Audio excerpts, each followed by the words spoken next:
Chapter 199. Hanyu raised his eyebrows and teased. So, what do you want me to help you with? He doesn't know you well. If he wants to drive you away, just pretend that you don't understand. Wuma Jun went to the brothel every few days to make friends with Lu Shi. He liked to invite Feng Jin along every time. Now that Hanyu was here, Feng Jin had an excuse to get away. You should have just rejected him directly. What can a useless fourth prince do to you? You are just trying to save face, Hanyu said carelessly. Feng Jin was not valued, but he was still the second son of the Feng family. If he didn't want to do something, Wuma Jun couldn't force him to do it. Feng Jin smiled bitterly. A leopard couldn't change its spots. It was his nature, and it wasn't easy to change it. Wuma Jun was annoying, but Feng Jin didn't want to offend the fourth prince yet. There was no need to make it ugly. Hanyu still had the same temperament. I haven't seen you for a few years. I thought you would be less temperamental after you became Master Yuanjing's disciple. I didn't expect it to get worse. Your temperament is quite similar to the good friend I've made recently. Perhaps the two of you will get along well. Hanyu raised his eyebrows and said with interest, There are not many people who can be praised by you, Feng Huayu. Not to mention that his temperament was similar to his. She is a wonderful person. Feng Jin thought of Jiang Pingji, and the smile on his face became wider. Hanyu was quite surprised. Tisk tsk. Could it be that the good friend Huayu is talking about is actually a beautiful lady? Is she your confidant? I think you asked me to help you get rid of the fourth prince, so that you could have some time to meet your confidant. His smile was so sweet that Hanyu felt like he was going to be blinded. Feng Jin's smile became more and more helpless after hearing what Hanyu said. Although his good friend was indeed a woman, she was not a confidant. He didn't know what Hanyu was thinking about. Of course it's not a wife, and it's not a close female friend. It's a good friend. Wenbin can't slander Feng Jin's style just because of his experience. I originally wanted to introduce the two of you to each other, but now that I see that you have a big mouth, I think it's better to forget about it. Feng Jin and Hanyu were good friends who grew up together. They were as close as brothers, and would occasionally make some harmless jokes. Hey, don't. He must be a rare young talent to be praised by Huayu. I want to get to know him. Only then did Feng Jin let go of Hanyu. If Wenbin had come a little later, I'm afraid I would have gone to find Lanting. Hanyu couldn't help but be interested in the Lanting that Feng Jin had mentioned. He wanted to see what kind of talent Lanting had. As a student of Master Yuanjing, Hanyu had seen too many young talents who claimed to be gifted by the heavens. One or two of them tried to be Master Yuanjing's disciples, but what was the result? It was either an exaggeration or an unworthy name. There were only a few people who could catch Hanyu's eye. Hanyu said, It's not too late to visit now. Feng Jin hesitated for a moment before nodding. All right. Because of the addition of Hanyu, Feng Jin specially wrote a visiting card. Otherwise, it would be too rude to bring someone he didn't know directly to his door. Unfortunately, the concierge told Feng Jin that his Langjun had been away for some time. Did Lanting say when he would come back? Feng Jin asked in a good temper. The gatekeeper thought for a moment and said, Langjun only said that he would come back before the city gate is locked. Before the city gate is locked? Looking up at the sky, it was obvious that he couldn't wait any longer. If that's the case, I'll have to trouble you to tell Lanting that I've been here. The gatekeeper said respectfully. It's no trouble at all. Langjun is my Longjuan's good friend. This is what I should do. Feng Jin had no choice but to return to the carriage. Hanyu was playing with the jade tassel hanging from his waist with his fingers. Are you not at home? Feng Jin nodded. He thought for a moment and said, Since you are here, why don't you go to Yaoji? Yaoji. Another strange name. It seemed that Huayu had made a lot of good friends while he was away from Shangjing. Feng Jin saw the confusion in his eyes and explained, Yaoji is my good friend. Her name is Lu Heng, and she is also Lanting's cousin. Hanyu said bluntly, Since I have nothing to do, I might as well go there. Feng Jin shook his head with a bitter smile at Hanyu's attitude. With Wenbin's temperament, if he encountered any setbacks in the future, he would suffer a lot. Jiang Pingji didn't come back until an hour before the city gate was locked. She rode a tall horse, and slowly returned to the Lu's house. As soon as she came back, she heard from the gatekeeper that Feng Jin had come to see her. Why you? Jiang Pingji asked. Did he leave any other message? The gatekeeper thought for a moment and shook his head. Lang Jun only asked me to tell you that he had been here. He didn't say anything else. Oh, I see. Jiang Pingji felt relieved. It seemed that it was a normal visit, and he didn't encounter any difficulties. But the gatekeeper hesitated. What? The gatekeeper stammered. The one who often goes with Feng Langjun has come to see you again. Jiang Pingji tried not to think too much. What did he mean by always goes with Feng Jin? It felt like there was an affair going on between them. Did you say that Wu Ma Jun came again today? Since the last time at Ingchun House, the frequency of Wu Ma Jun's visits was frighteningly high. But Jiang Pingji often went out, so she didn't run into him. The gatekeeper said awkwardly. Yes, I heard from other servants. He seems to want to marry the second Nyangzi. What? Marry the second Nyangzi of the Lu's house? Jiang Pingji was stunned for a while. Then she remembered that there was a sister who had never shown her face in the Lu's house. However, her stepsister was not even 9 years old this year, right? Didn't Wu Ma Jun want to marry Jingxian? Why did he change his target to his sister of a concubine? Or could it be that this person wanted both of them? Jiang Pingji's eyes turned cold. She pursed her lips and looked extremely unhappy. After returning to the house, she went straight to see Lu Shi. He was reading some documents seriously. Lanting, you're here. Lu Shi put the book aside and smiled. Sit next to me. Jiang Pingji asked directly. Father, what do you mean? If Lu Shi had not hinted or misled Wu Ma Jun, he wouldn't have known that there was a daughter of a mistress in the Lu's house. For some reason, although the siblings were in the house, they were scarily invisible in the eyes of others. It was obvious that someone had done it on purpose. Lu Shi asked, What? There is a rumor in the world that Wu Ma Jun wants to marry my sister. Lu Shi said, It's not a rumor. I did agree to it. Jiang Pingji. Lanting, I swore in front of your mother's grave, Lu Shi said.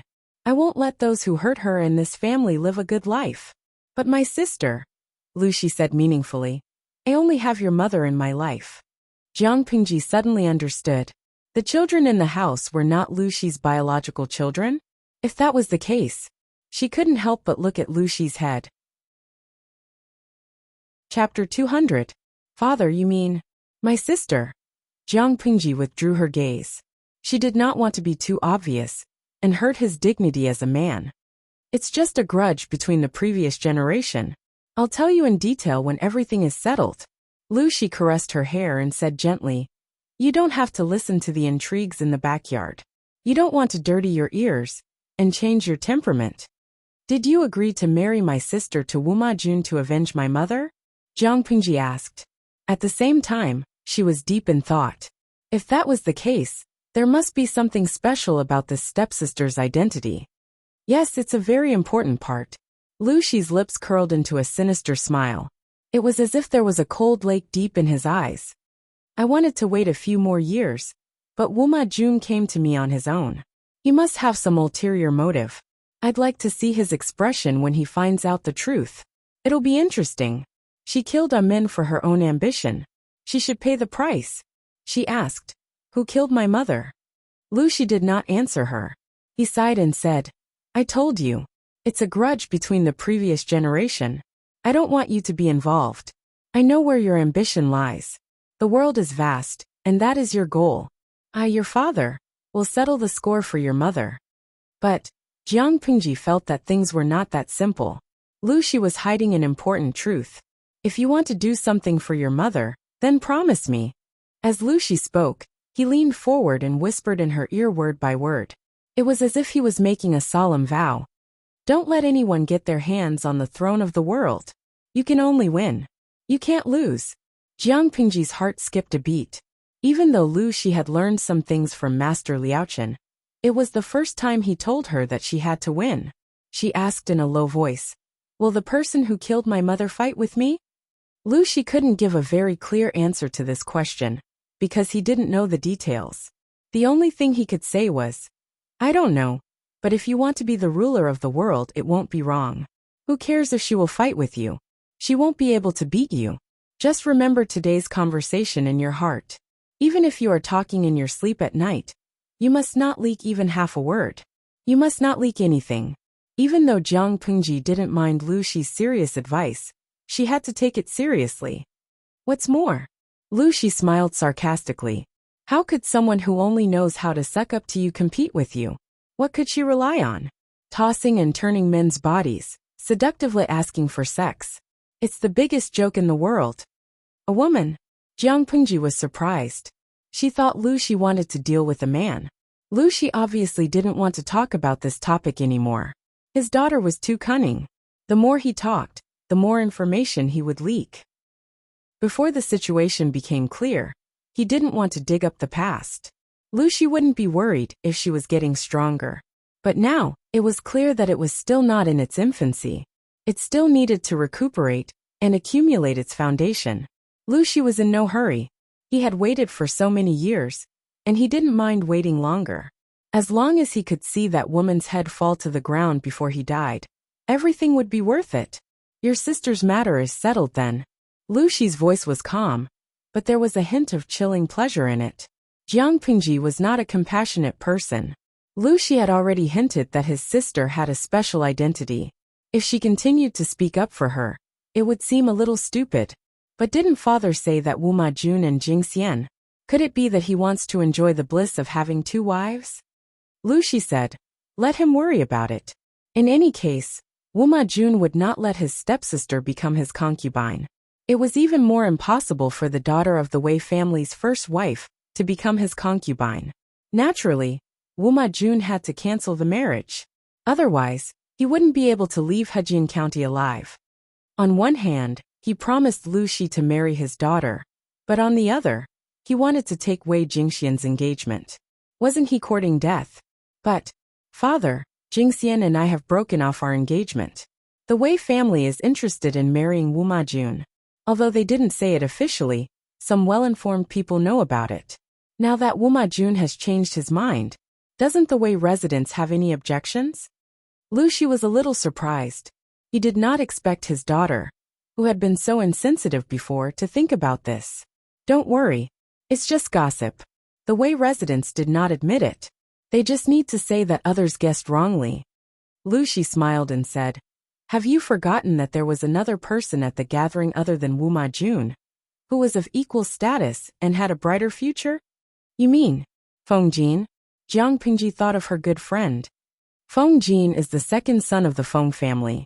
His father is the head of the Imperial Secretariat Fengren. He comes from a noble family. Isn't he better than a prince who is not favored and feared by the government? It is said that the daughter of the Wei family should be married to someone of high status. The daughter of the Wei family is barely a match for him. Jiang Pingji did not expect such a plot twist. Will it work? It's in the bag, Lu Shi said calmly. Marriage is about matching two surnames. If it is fated, it will happen naturally. Jiang Pingji was speechless. But you are on good terms with Feng Jin. If he really marries the daughter of the Wei family, it may affect the relationship between you two. No matter how they broke off the engagement, Wei Jingxian would always be labeled as Lu Shi's ex-fiancé. Feng Jin knew that their relationship was pure, but a man's mentality would always be a little stiff, especially when Feng Jin and Lu Shi had more contact in the future. They would visit each other, and Lu Shi would see the married Wei Jingxian. He was afraid that Feng Jin would think too much. Jiang Pingji only wanted to touch her forehead and say, how overthinking. This was not the era where everyone was gay. Seeing two people of the same sex getting along well, one could speculate that they were in an impure relationship. Lu Shi did not know that Feng Jin had long known that Jiang Pingji was a girl. Anyone who married Wei Jingxian would feel disgusted, but Feng Jin would not. Jiang Pingji said with certainty, that won't happen. Huayu is not an ordinary man. She was not worried that Feng Jin would feel disgusted, but she was worried that Wei Jingxian would. If the two of them were fated to be husband and wife, she would have to keep a distance from Feng Jin. She could not cause a family conflict, could she? But for now, she did not have to worry too much. Nothing was set in stone yet. Lu Shi praised. Feng Huayu is indeed not simple. It was a pity that the son of the Feng family was destined to not be on the same path as his daughter. Chapter 201. Lu Heng and Feng Jin were friends. In the past, when they met, they would talk about everything under the sun, or exchange opinions on politics. Now they had another topic to discuss. Lu Heng's cousin, Feng Jin's good friend Lu Lanting. The former had a secret brother complex, while the latter admired Jiang Pingji and treated her as a best friend. They had a lot to talk about. At first, Han Yu was just listening to them out of boredom. But after a while, he became more interested in the Lanting they were talking about. When Lu Heng heard Feng Jin say that Han Yu was Master Yuanjing's disciple, he couldn't help but be in awe. He looked at Han Yu with even more enthusiasm. His cousin was going to Langyi to study. If he could find out Master Yuanjing's preferences earlier, it might come in handy. With this in mind, Lu Heng tried to get more information from Feng Jin. Han Yu's lips curled into a smile, and he gave Feng Jin a meaningful look. Feng Jin smiled bitterly. He guessed that this was probably what Lanting meant by Brother Khan. Lu Heng had good intentions. He would just pretend that he didn't see it. I can understand that Yaoji loves her brother. It's just that teacher has already taken in his full number of disciples. I'm afraid he won't be taking in any more. Han Yu shook his head regretfully and said, But Langyi Academy still welcomes you. If you go to Langyi in the future, you can be my classmate. This time Feng Jin, who was watching from the side, was surprised. Already full? Master Yuanjing has found the fourth person he has been looking for? This time, it was Lu Heng's turn to be confused. Why couldn't he understand what these two were saying? Feng Jin could not help but sigh when he saw that she was still puzzled. Yaoji, there's something you don't know. When Master Yuanjing took back the 3 cities and returned to Langyi County, he performed a divination for himself. He was destined to have 4 disciples. A few years ago, I heard that you had already accepted 3 disciples. I thought that with Lanting's talent, he would be the 4th disciple that you're looking for.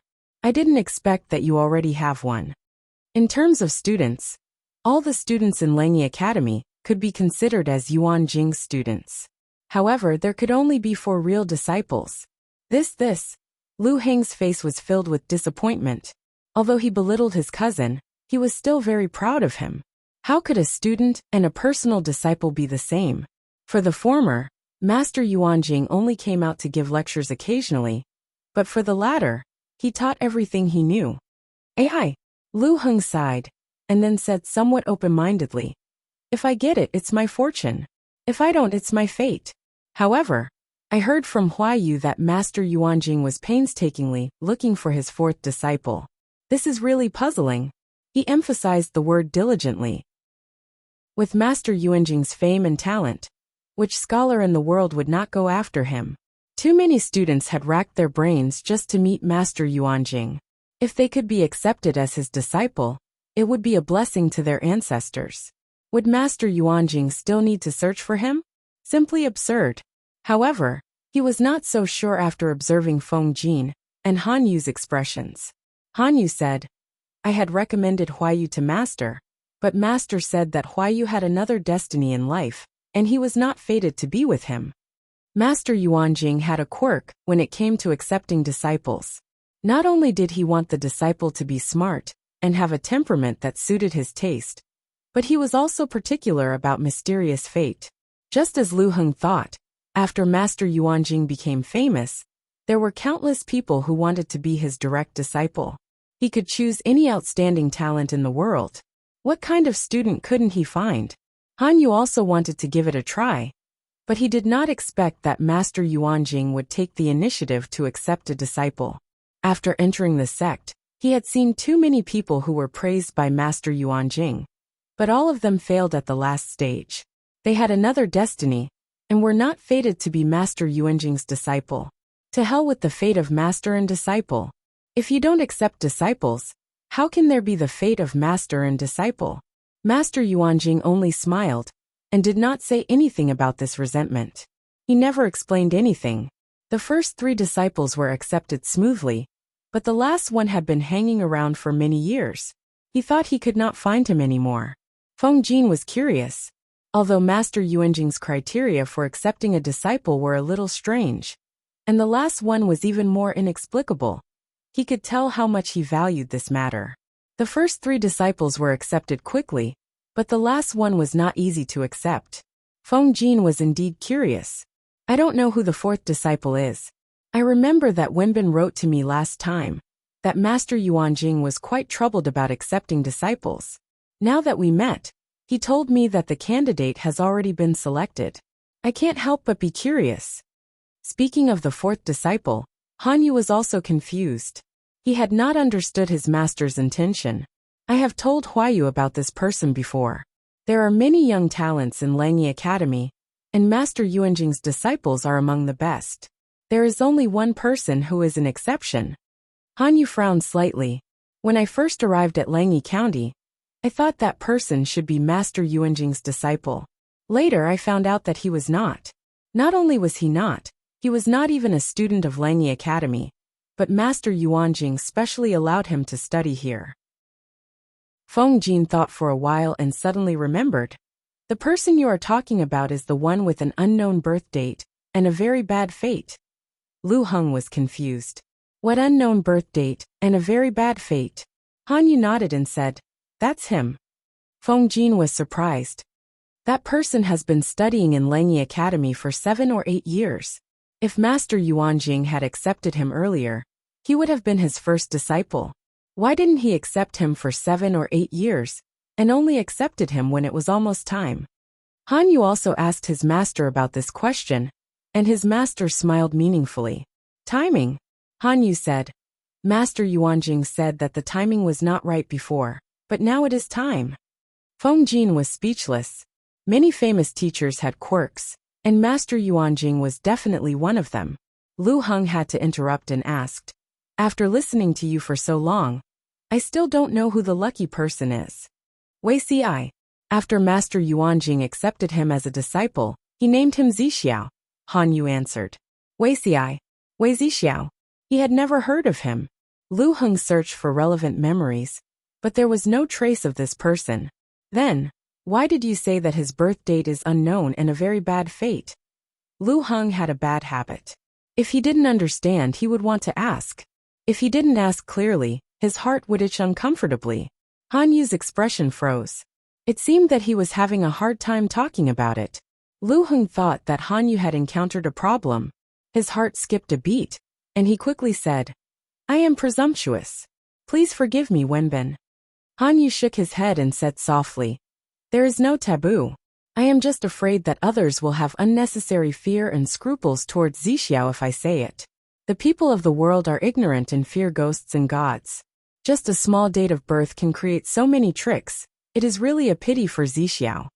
If it weren't for Wei Xi's good luck, he might have been strangled to death by his family and thrown into the wilderness when he was born." Lu Heng heard this and didn't continue to ask. If he had asked, Hanyu might have told him, but it was not a gentleman's behavior to join in the fun. Chapter 202. Although he didn't see Lu Lanting, who was praised by Feng Jin, Lu Heng had left a good impression on Hanyu. "Hey, 4th Langjun is back." Feng Jin and Hanyu came back together. They opened the curtain and saw a carriage parked in front of them. It was the carriage that Wuma Jun had taken during the day. What a coincidence! When Ben and I got off at the same time. Obviously, Wuma Jun had also noticed it. He was unhappy to see Feng Jin stepping on the stool and another person in the carriage. Wuma Jun didn't like Feng Jin's family background. Feng Jin wasn't a member of the royal family. What right did he have to live a better life than him? What right did he have to be more talented and outstanding than him? Although he was polite to Feng Jin on the surface, he didn't respect him that much. However, when Hanyu stepped on the stool and came out of the carriage, Wuma Jun's unhappiness disappeared instantly. He put on a faint smile, as if his previous carelessness and disgust didn't exist. Unfortunately, neither Feng Jin nor Hanyu were easy to deal with. To put it bluntly, among the 3 of them, except for Wuma Jun, whose acting skills were a bit bad, the other 2 were going to be best actors in the future. Before Wuma Jun could say anything, Feng Jin introduced Hanyu after greeting him. "This is my good friend. His surname is Han, and his name is Yu. He is Master Yuanjing's disciple.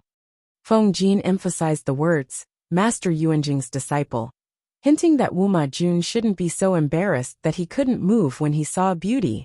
Fortunately, Wu Majun wasn't hopeless. He immediately withdrew his eager eyes and adopted a reserved plan.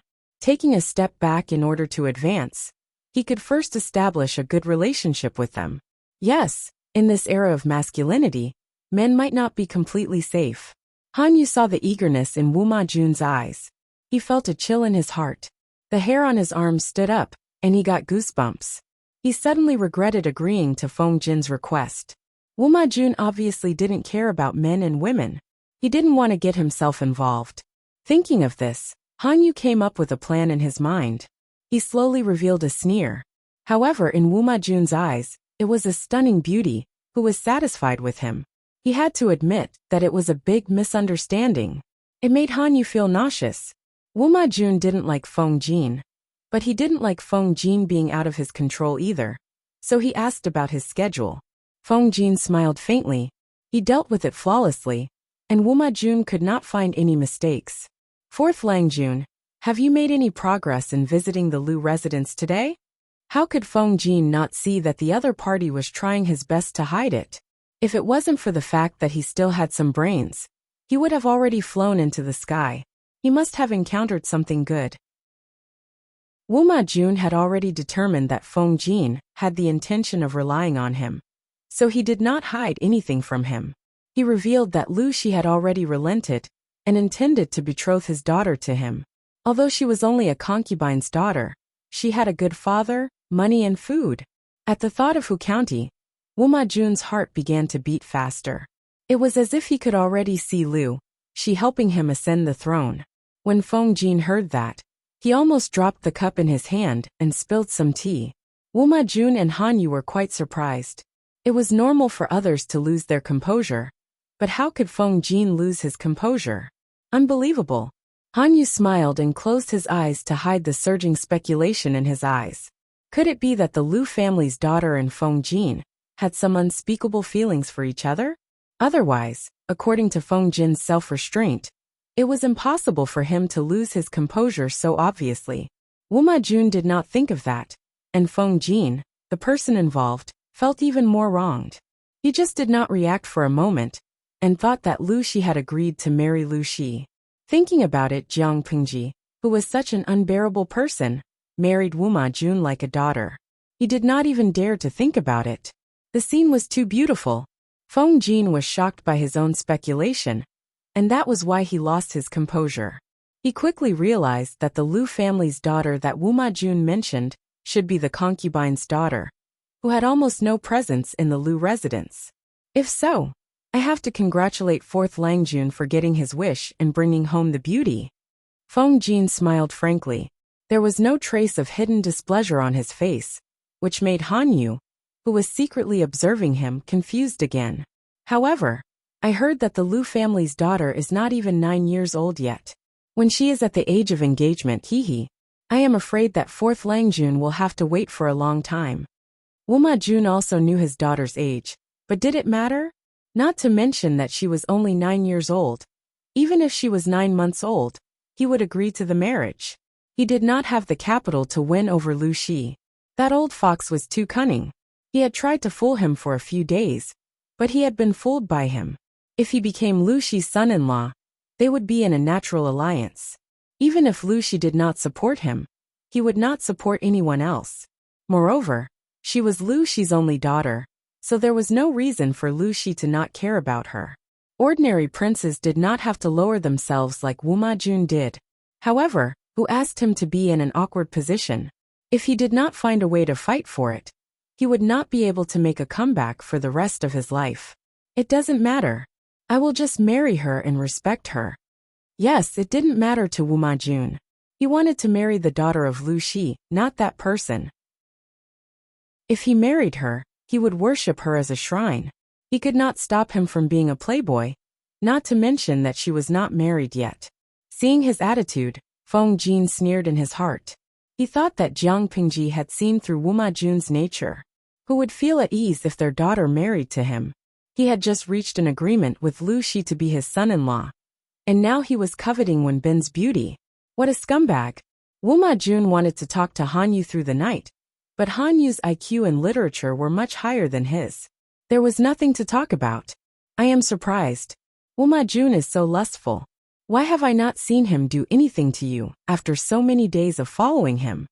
Han Yu had nothing to talk about with Wu Majun, but he had endless things to talk about with his good friend, Feng Jin, so they decided to share a room.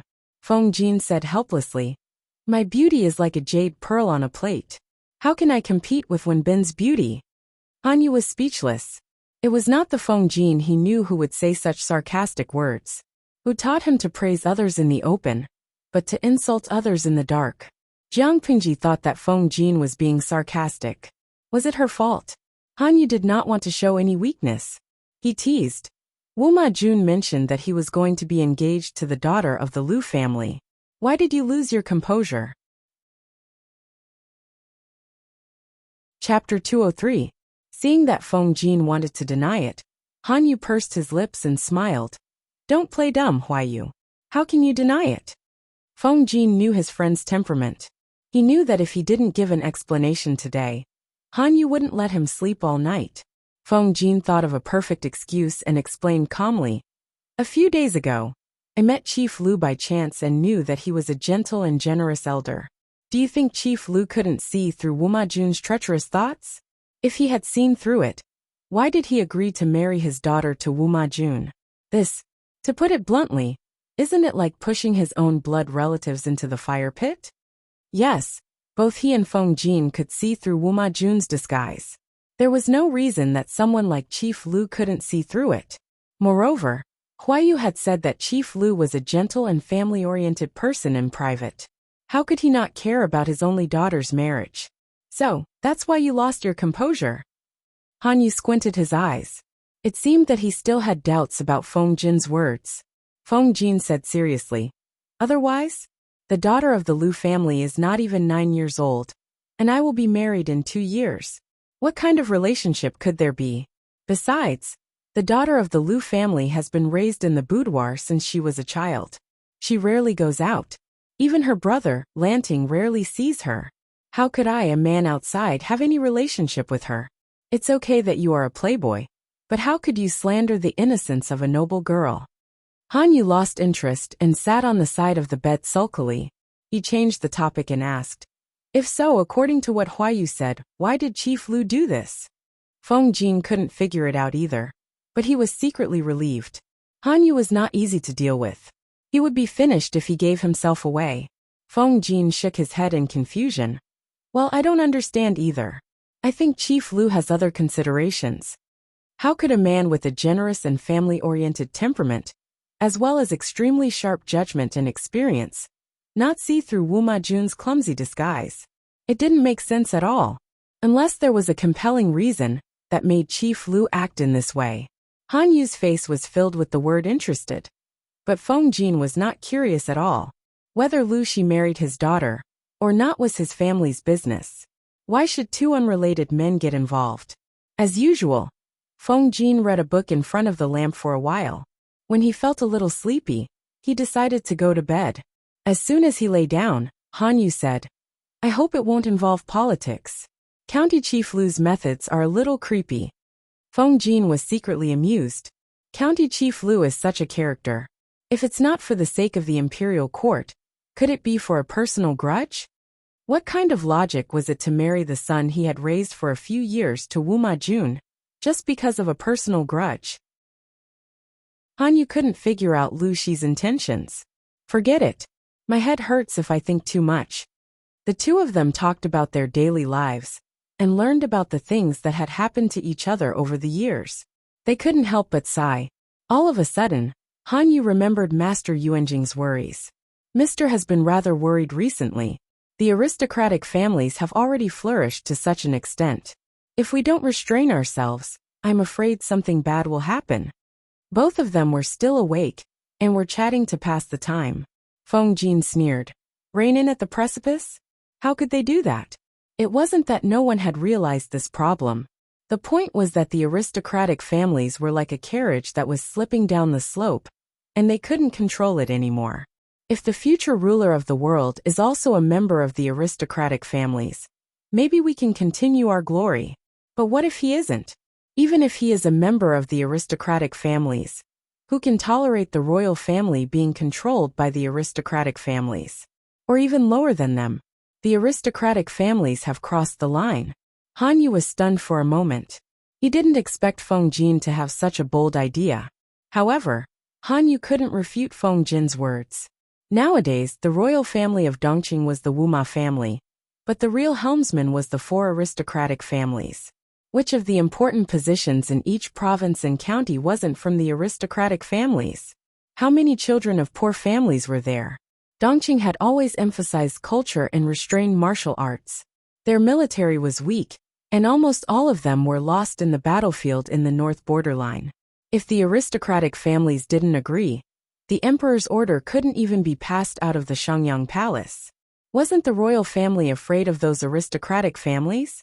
Afraid? Of course they were afraid.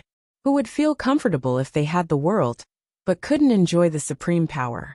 However, the royal family of Dongqing had gradually fallen into a disadvantageous position in the open and secret battle with the aristocratic families. They couldn't be majestic at all. Fortunately, the interests of the aristocratic families weren't united. Each had their own conflicts. The royal family of Dongqing was also in a strange balance. They were muddle-headed in front of the royal family and kept thinking about taking back the power. They kept playing dirty tricks. As the legitimate son of the Feng family, it was not easy for Feng Jin to see the drawbacks so clearly. I didn't think about it before, but after I came to Hejian and met County Chief Liu, I was suddenly enlightened. It was as if the fog in front of him was blown away by the wind, and he saw the truth.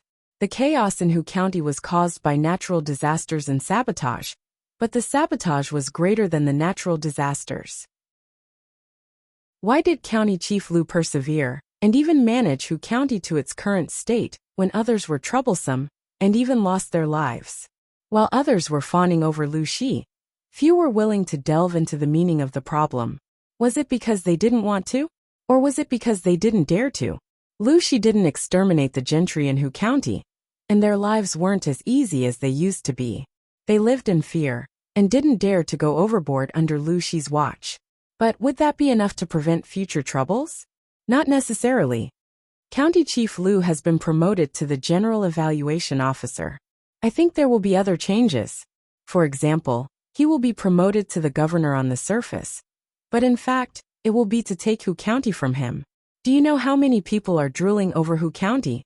If Lu Shi is no longer the county chief, or if he passes away, and Hu County has a new governor, what do you think will happen to Hu County? Han Yu's mouth was dry. He didn't have to think to know the answer. Hu County was like a lamb that Lu Shi had carefully raised. It slowly grew up, became fat, and the wool on its body was thicker.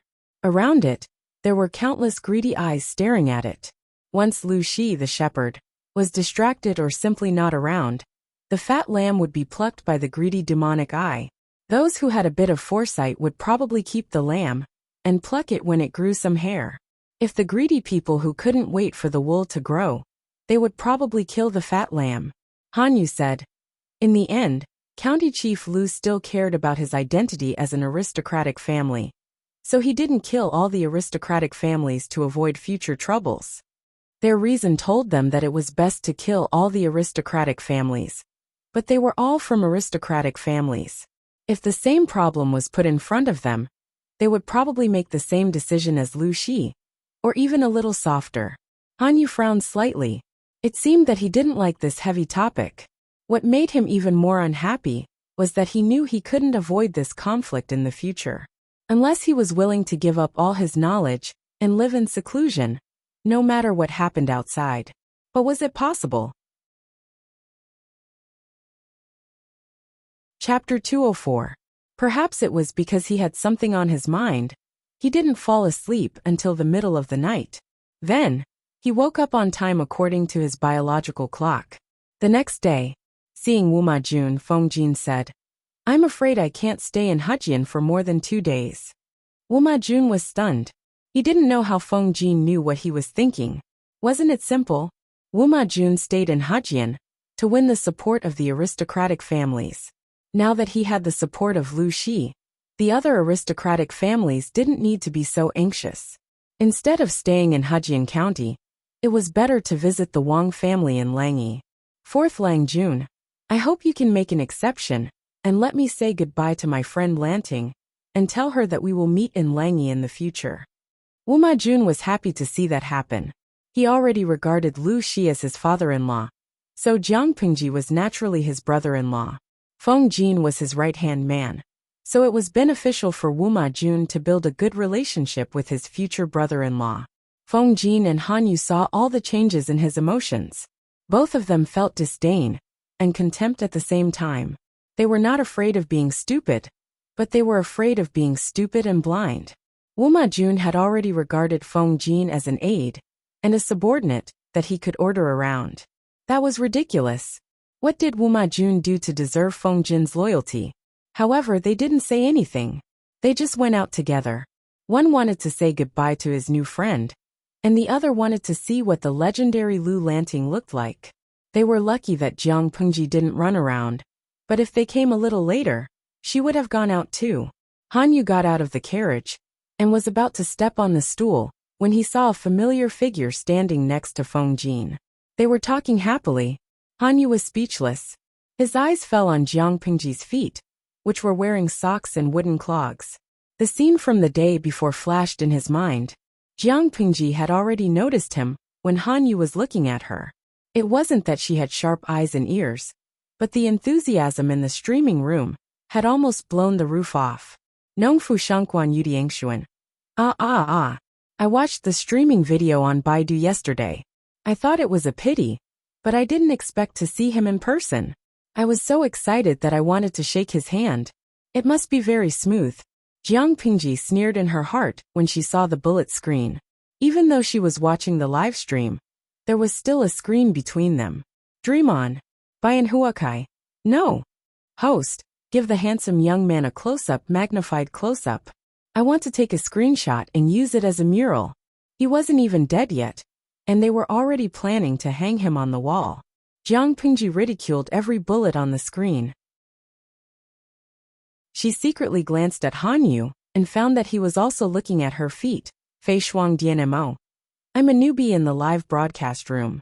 I heard that the streamer can see through a person's underwear at first sight. Then, do you know the size of this handsome young man? What is your 3 measurements? I think his fingers are so beautiful. They would be perfect for playing the piano. Jiang Pingji almost laughed when she saw the bullet screen. If the other party hadn't reminded her, she would have forgotten about it. Host V. This young man is indeed very good looking. But if you think about the image of him taking off his pants to go to the toilet, or the image of him having constipation, I don't think he's so fairy-like. This kid has been suffering from excessive internal heat recently, and it's not good for his bowels. The audience in the live broadcast room. Jiang Pingji thought she could entertain herself by ruining other people's enjoyment of beauty. Host V. As for his size, I think the girl who has used him has the most right to speak. He's young, but he's already experienced a lot. He has 2 concubines who warm his bed. He's not messy, but he's not clean by the standards of your world. Jiang Pingji turned Han Yu's background upside down in the streaming room. Everyone looked at Han Yu and felt that he was a handsome, fairy-like young man. But when they saw the bullet screen that the streamer posted, they felt that it hurt their eyes. Streamer, why are you so cruel? Can't you just let them lick the handsome young man in peace? Xian. It hurts my eyes when I imagine the handsome young man squatting in the toilet with a conflicted face. Nongfu Shangquan Yudiangshuan. Hurts my eyes +1. The streamer is really a veteran in the field of teaching people tirelessly. Jiang Pingji could tease and tease the audience in the live broadcast room, but it was impossible for her to say what she said before. If she had a grudge against Han Yu, she wouldn't be merciful with her words. But now it seemed that Feng Jin's friend obviously knew Han Yu, so she couldn't tease him rudely. Feng Jin noticed the weird atmosphere between Jiang Pingji and Han Yu, and a guess came to his mind. Could it be that the 2 of you have already met? Jiang Pingji laughed in her heart. Yes, more than just met. Han Yu also laughs secretly. What a small world. Before I entered the city yesterday, I met Lu Langjun and had a brief conversation with him. Feng Jin was overjoyed and said, I guess it's fate. Jiang Pengji laughed. Doomed fate. However, it was just the beginning. There were surprises everywhere in life. For example, when Feng Jin introduced Han Yu's courtesy name to her, Jiang Pengji was strangely silent. She stared at Han Yu, as if she wanted to see through the layers of clothes and see through him. Han Yu subconsciously took a step back and said reluctantly, Lu Langjun, is there something wrong with my appearance? No, it's very neat. Jiang Pengji added, Wenbin, do you know a man named Cheng Yumo?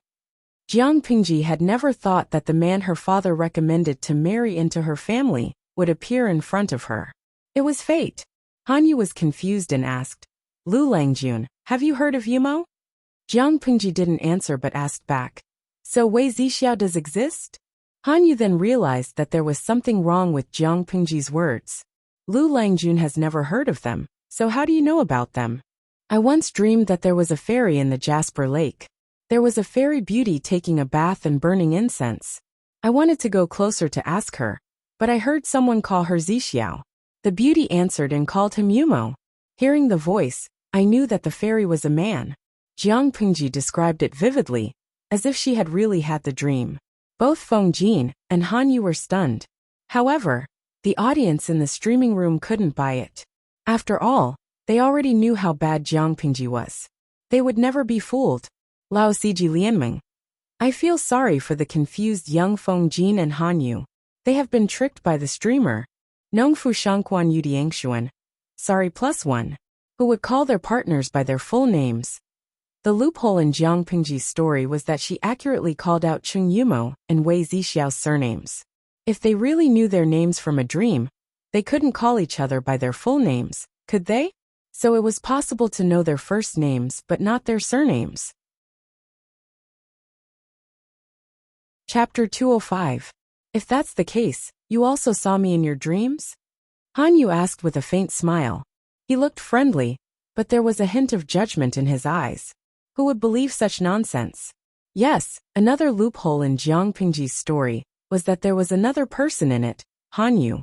If you paid attention, you would notice that she asked Cheng Yumo and Wei Zixiao in surprise after hearing Han Yu's courtesy name. If the story was not contradictory, then Han Yu should have appeared in her dream. Otherwise, she must have made it up. Jiang Pengji thought that Han Yu would be ashamed, but he nodded. Yes, it's a pity that the dream was hazy. I could only see the silhouette but not the face. I thought it was just a dream, but I didn't expect it to be real. The viewers in the streaming room were amazed by Jiang Pengji's acting skills. Jinshu and Qin Liang. I only admire the streamer's acting skills.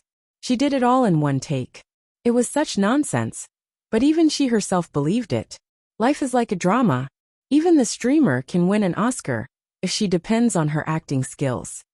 Xiaofeng Cici. Puffed, Oscar is nothing. No matter how good the best actor and best actress are, can they be 100% in character all day? Nongfu Shangquan Yudiangshuan.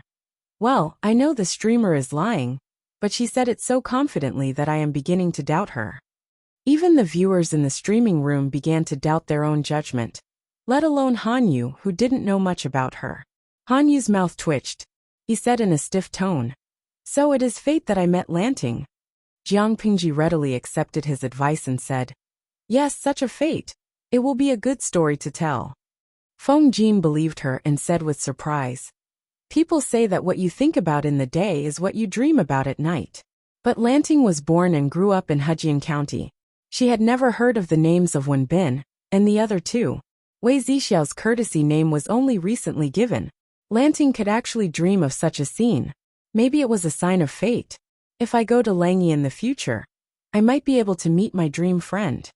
Han Yu was still doubtful, but he was more convinced after hearing what Feng Jin said. Although this speech was a little dreamy and romantic, it couldn't ignore the bigger picture. Let's rewind and take a look at what Jiang Pengji said. She saw a fairy beauty bathing and burning incense in the Jasper Lake. She wanted to go closer to ask, but she heard someone call her Zixiao.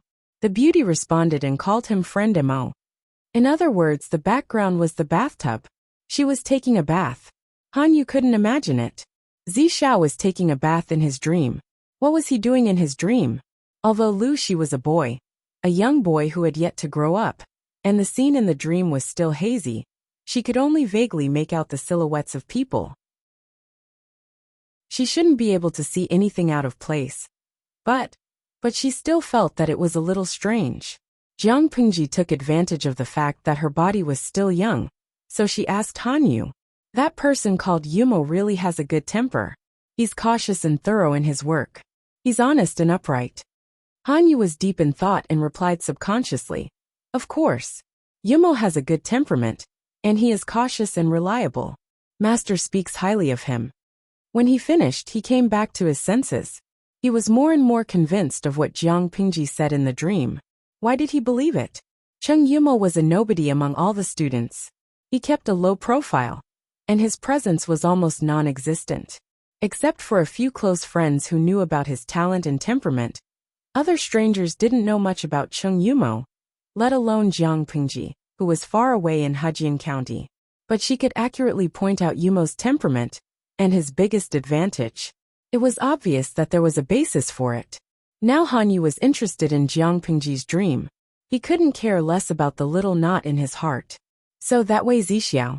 Jiang Pingji suddenly smiled and asked, "Is he really as beautiful as a beautiful woman?"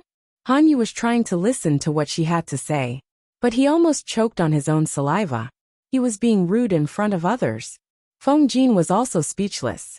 Jiang Pingji looked like she was seriously asking for advice, which made it impossible for him to be annoyed. Han Yu said, "Didn't you say that you didn't see his face?" Jiang Pingji put on an "I'm very innocent" expression. "I didn't see his face, but I heard Wenbin tease him. He said that he accidentally left a sachet when he went out, and it was found by a merchant. He took the sachet and asked the matchmaker to propose marriage. I think if he wasn't much more beautiful than a woman, he wouldn't have been mistaken for his gender." Jiang Pingji was the one who was lying through her teeth. But it had been a lie for so long that most of the viewers in the streaming room believed it. Nongfu Shangquan Yudiangshuan. Ha ha ha. I don't know how traumatized he was when he was mistaken for a woman. Kawa de Yi. I've been watching the streaming for a few days. I realized that the men in this world are a bit effeminate. They have flowers in their hair and powdered their hair. They are gentle and beautiful. If they look more androgynous, they will be easily mistaken for a man. The traumatized area should be infinite, right?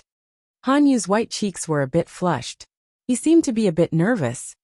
You can't answer this question. If you see him one day and spill the beans, you will be the one to suffer. He shook his head decisively and kept the question a secret. But, Han Yu said, "But what you said about Zixiao being teased in the dream might happen. But Zixiao doesn't like others to pay too much attention to his appearance. He always says that the appearance is given to him by his parents. Children can't choose whether they are beautiful or ugly. Isn't the essence of a skeleton?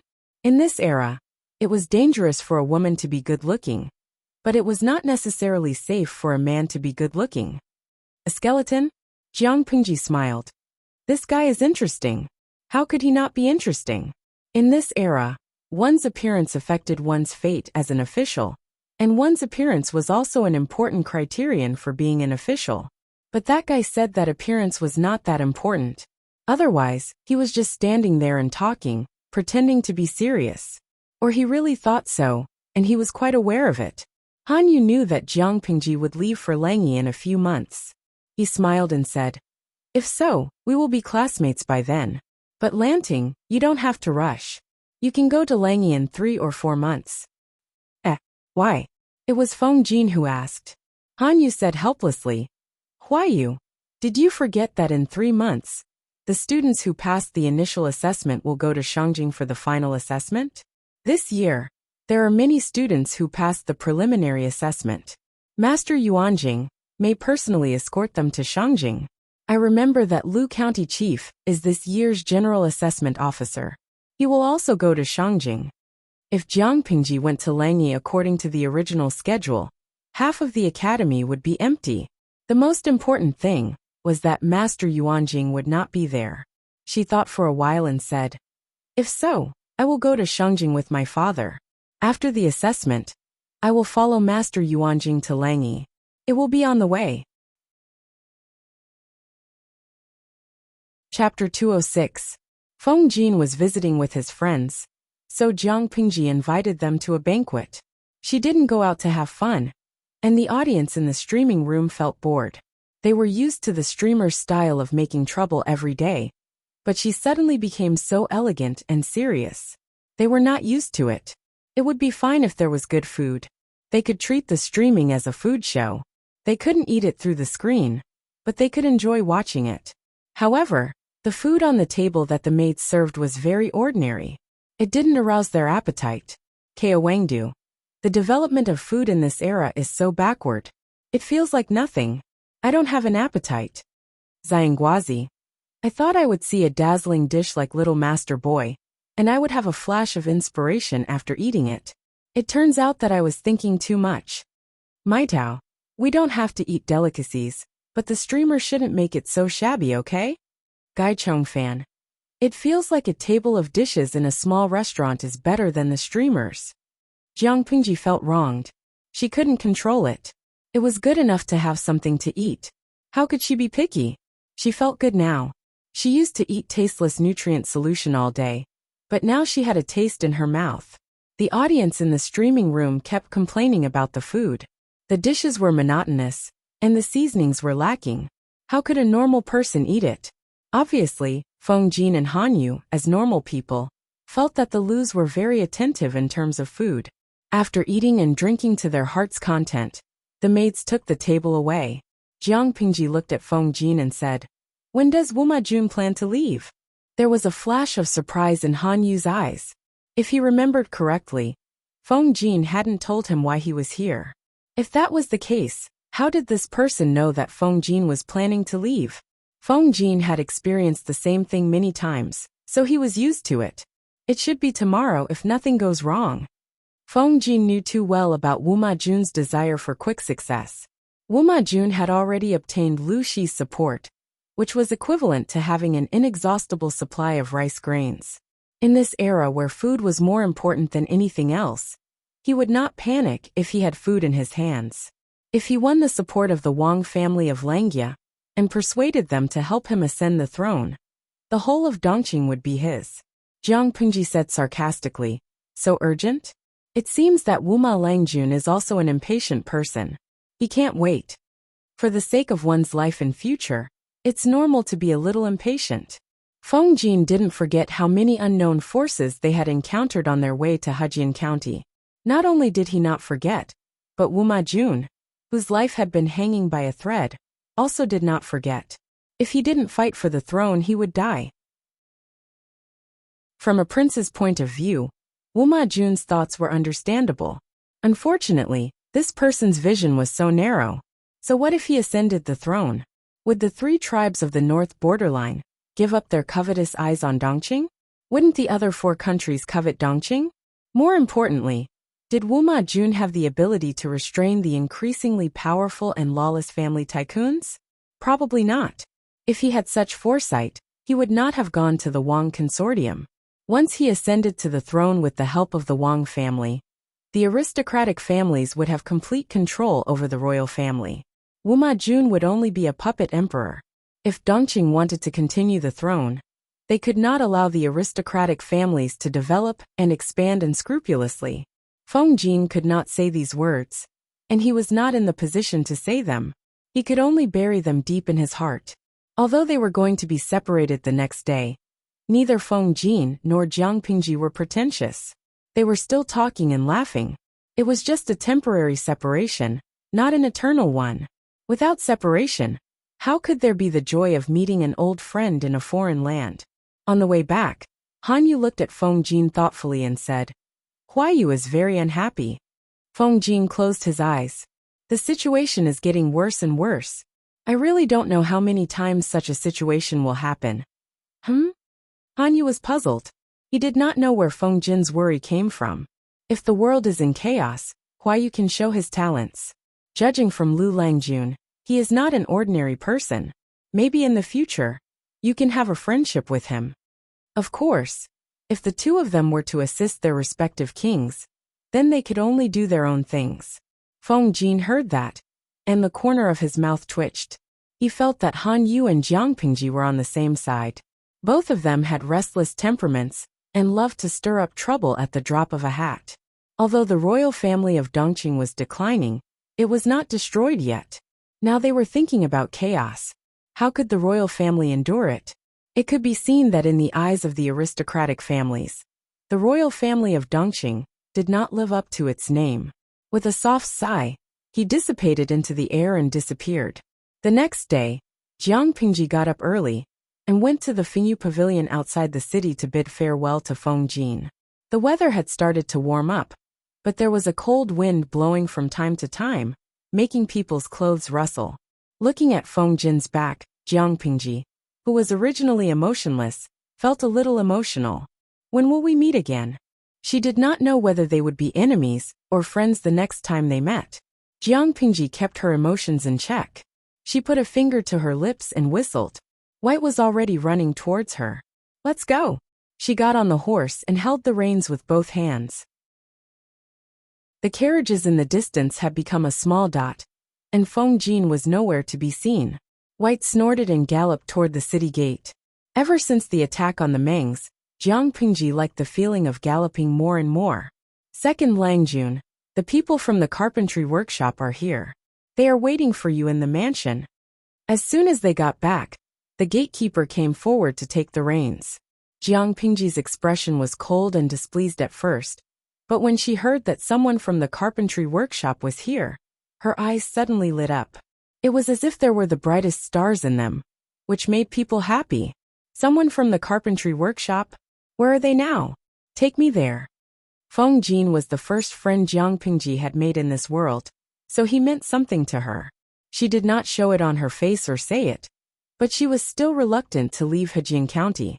However, compared to the big picture, these small sentiments were insignificant. The gatekeeper was also smiling and bowed. He's waiting for you in the mansion. Don't worry, Second Langjun. Jiang Pingji did not listen to the gatekeeper. She walked like the wind, and the maids made way for her. To save time, she said, you don't have to greet me. Go do your own things. She opened the door quickly but not rudely. A few craftsmen in linen clothes had been kneeling for a long time. No need for small talk. Just tell me how is the crossbow I asked you to make.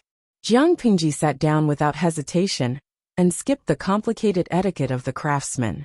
They looked at each other, and one of the craftsmen spoke on behalf of the craftsmen. It's a success. Chapter 207. Under normal circumstances, Jiang Pingji's streaming time was fixed. She would start streaming in the morning after waking up and washing up. She would stop streaming after dinner at night. If there were other special streaming tasks, she would adjust the streaming time according to the situation. It was the normal streaming time, and the streaming room was already filled with 10,000 viewers. Occasionally, someone would leave the room out of boredom, but another viewer would immediately fill in. Every trap in the streaming room depended on one's internet speed, hand speed, and luck. Qi Yun. Compared to those innocent female protagonists in dramas, I like the streamer more. Especially when her eyes lit up just now. Really, it felt like she was electrified. That indescribable throbbing, as if she was electrified, Pianxian Diawu. I think that feeling should be hot-blooded, right? When Jiang Pingji's eyes lit up, the viewers in the streaming room always felt that it should be accompanied by aggressive and passionate background music. In an instant, it could stir up people's blood and make their pores open wide. Quick, let me have a look. Jiang Pingji was born in an era where weapons of war were extremely advanced. She had even piloted and commanded aircraft carriers, let alone other portable weapons. It could be said that unless she was in a more advanced interstellar civilization, there was no weapon that could amaze her. Obviously, such a thing could not exist in this extremely backward and conservative society. Of course, she did not need it. In this ancient era, as long as she had a weapon that was more advanced than the average, she would have a higher chance of winning in terms of hardware. Why use a butcher's knife to kill a chicken? It was a bold attempt to get the craftsman in the carpentry room to research the improved crossbow. Because of Jiang Pingji's order, the craftsmen put in a lot of effort to research it day and night. How could they dare to neglect it? Seeing that she was so excited, they secretly heaved a sigh of relief in their hearts. After presenting the latest product, the craftsman carefully watched Jiang Pingji take it, afraid that she would accidentally hurt herself. Jiang Pingji's smile disappeared, and she seriously fiddled with the slightly rough finished crossbow. The crossbow was bigger than she expected. The body of the bow was 3 feet and 3 inches long, and the bowstring was 2 feet and 5 inches long. The body of the bow was dyed dark brown, and one could smell the strong smell of paint when they got close to it. It was quite heavy in her hands, but it was not too heavy, and it was convenient to carry around. The craftsman had to figure out the materials for the overall structure, and Jiang Pingji only provided them with data. To be able to produce a finished product in such a short period of time, regardless of the final results of the experiment, this attitude was worthy of praise. Next to the finished crossbow were a dozen or so arrows of different shapes and painted black. They were very different from ordinary arrows. Most of the arrowheads had blood grooves engraved on them, and some of them even had up to 10. If the arrowheads pierced into the target, it was easy to imagine that they would dig deep into the flesh near the wound. Even if they were pulled out, they would pull out a large piece of flesh, making it seem rather cruel. But she liked it very much. These were the special arrows that she had designed based on the overall data of the crossbow. They were specially designed for this kind of composite crossbow. Each of them had their own advantages and were suitable for different terrains and environments. The length of the crossbow could be adjusted, and different arrows could be used to achieve different shooting ranges. The sighting device could also be disassembled. Because the damage rate was high, a disassembled sighting device could reduce the damage. However, these changes also increased the difficulty of materials and attacks. When Jiang Pingji designed the improved crossbow, she referred to many historical documents and the weapons in service in the military. If everything met her data standards, the range and penetrative power would be extremely terrifying. There were also a few military enthusiasts in the streaming room. When they saw the blood grooves on the arrowheads, their scalps went numb. Major General Wanyan. Oh my God, if this thing is shot into the flesh, it will take a lot of skin and bones to pull it out. Ko Wangdu. It hurts just looking at it. The streamer made such a cruel thing. It's too scary. Zhangguazi. The crossbow in the streamer's hand is different from the ones I've seen before. The craftsman watched Jiang Pingji fiddle around with the crossbow, without any change in her expression. They could not help but feel anxious. Was she satisfied? Or was she not satisfied? While they were feeling anxious, Jiang Pingji put down the slightly large crossbow and asked, "Have you tried it?" The craftsmen shook their heads and lowered their heads. They were trembling with fear. "We were afraid that you would be too impatient. So we each took charge of a part of the crossbow. After a few experiments and searching for suitable materials, we did not let you down. After the initial model of the crossbow was completed, we rushed to send it over." That being said, the craftsmen were still very confident in the finished products they made. They tested countless materials, and each took charge of a part of the crossbow. The materials they found all matched the data given by Jiang Pingji. Each of you took charge of a part of the crossbow? That's smart. It's a very time-saving method. Yes, if they did not divide the work, they would not have been able to produce the semi-finished product so quickly. Yes, in Jiang Pingji's eyes, it was a semi-finished product. There were still many inadequacies, but they were not major problems. Because of that, she had a preliminary understanding and a good impression of the craftsman's wisdom in that era. Although the technology was extremely backward and the social atmosphere was conservative, it was undeniable that they were not stupid. They had the heart to explore. Jiang Pingji's design was very detailed. Every part of the crossbow was provided with reference data. Skilled craftsmen would be able to figure it out by experimenting. However, these craftsmen knew how to divide the work, which maximized efficiency and saved time. They were worth teaching. I'm flattered. If it wasn't for the detailed design, I wouldn't have been able to produce this thing even if I had 10 times the time. The craftsmen did not dare to take charge. Instead, they fawned over Jiang Pingji with fear. She smiled and said brightly, "Why are you so reserved? I'm not the kind of person who can't stand other people's glory. If it's your work, then it's your work. You don't have to be so careful. You did a good job this time. But there are still many flaws that need to be improved." The craftsman felt relieved and secretly wiped the sweat off his forehead. It seemed that they had passed the test. The carpentry workshop was not an outstanding business under the Lus. The craftsmen were eager to be put in an important position. They did not want to repeat the boring and unskilled work all day long. Even if they were craftsmen, there was a hierarchy among them. Everyone had their own goals. Ever since they received the task from their Langjun, they had been working hard. If they did a good job this time, they would not be valued in the future. With that in mind, they mustered up all their energy and worked overtime just to attract Jiang Pingji's attention. Now that they looked at it, they had accomplished half of their goal. "Leave this crossbow. I'll test it and see where it's lacking. Then you can fix it accordingly," Jiang Pingji said. The materials used for the crossbow, the craftsmanship, and the original design are all confidential. You can't tell anyone, including your family. Chapter 208. There were also crossbows in this era, and they had been developed several times. However, they had many drawbacks. The shooting range was short, the crossbow was heavy, and it was inconvenient to carry. It also had certain requirements on the environment, or else it would be hard to maintain. The overall production process and cost were also high. Due to various reasons, only a small number of people could afford to use these crossbows, and they were not widely used. Even if they were, Jiang Pingji would not like them. She played with the semi-finished crossbow in her hand.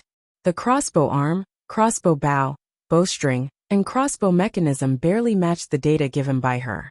After her improvement, the time needed to load the arrows was greatly reduced, which also improved the mobility and flexibility of the crossbow. I don't know the cost of the finished crossbow and the production time. If the cost is high and the production time is long, it is impossible to produce it on a large scale with the current manpower in the carpentry workshop. What's more, it is a secret that needs to be kept. I can't let more craftsmen participate in the production. Jiang Pingji pouted and frowned. She was not satisfied with the current situation. However, she did not have many people working for her now. Even if she equipped each of them with a modified crossbow, she should be able to afford it according to her family's wealth. To prevent the crossbow from attracting attention, Jiang Pingji wrapped it in a white cloth and left the Lu's house with a dozen arrows of different models. To the farm. The Lu's house was not suitable for testing the improved crossbow. It was not that she was afraid that the servants would leak the secret, nor was she worried that she would accidentally hurt others. It was just that the mansion did not have a spacious place suitable for testing. According to her calculation, the shooting range of the improved crossbow was a bit far. She did not ride a horse this time. She sat in the carriage and asked the groom to drive her there. With the help of Meng Hun, the training of the troops was officially on track, and the effect was much more significant than before. After she got off the carriage, she saw a group of shirtless troops carrying a 3-foot-long log on their shoulders, running past her step by step. At the end of the line was the petite Nongqin. She was also dressed in brown. She was sweaty and her lips were pale. Nongqin had obviously seen her. Her eyes were slightly twinkling, and she became more stubborn. Jiang Pingji curled her lips slightly. When she passed by, she heard her voice. "If you are tired, you can stop and rest for a while. After all, you are a weak woman." She emphasized the word weak. Hearing this, Nongqin opened her eyes wide. However, after a moment, she gritted her teeth and ran past her with her head down. Her footsteps were heavy and slow. The cloth on her shoulder was worn through by the log, and her skin was bleeding. She looked very miserable. Seeing that, Jiang Pingji chuckled. "Adjust your breathing and keep up with them. I'll wait for you at the drill ground." Hearing her words, Nongqin took a deep breath. Her footsteps became firmer, and she looked better than before. Meng Hun had been following them, and did not allow anyone to slack off. When he saw Jiang Pingji, he quickly stepped forward and saluted. Greetings, Langjun. You don't have to be so polite. I came here today because I have something to do. Tell them to go to the drill ground and wait after training. At that moment, Meng Hun noticed that Jiang Pingji was holding a strange object wrapped in white cloth. It was shaped like a bow. Before he could guess, Jiang Pingji asked, "How is Nongqin's training these 2 days?" Meng Hun said subconsciously, "Although she is a woman, she has amazing perseverance. I've taught some of the soldiers in the troop a lesson, but Nongqin seems to have something on her mind. She doesn't communicate with others.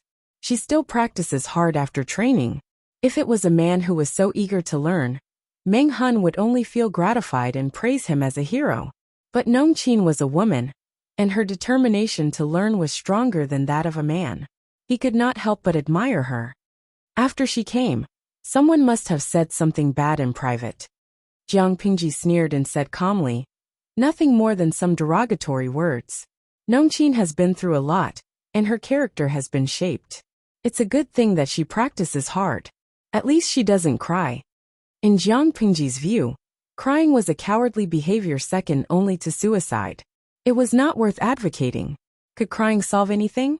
No, this would only encourage the perpetrator's arrogance and make him suffer even more.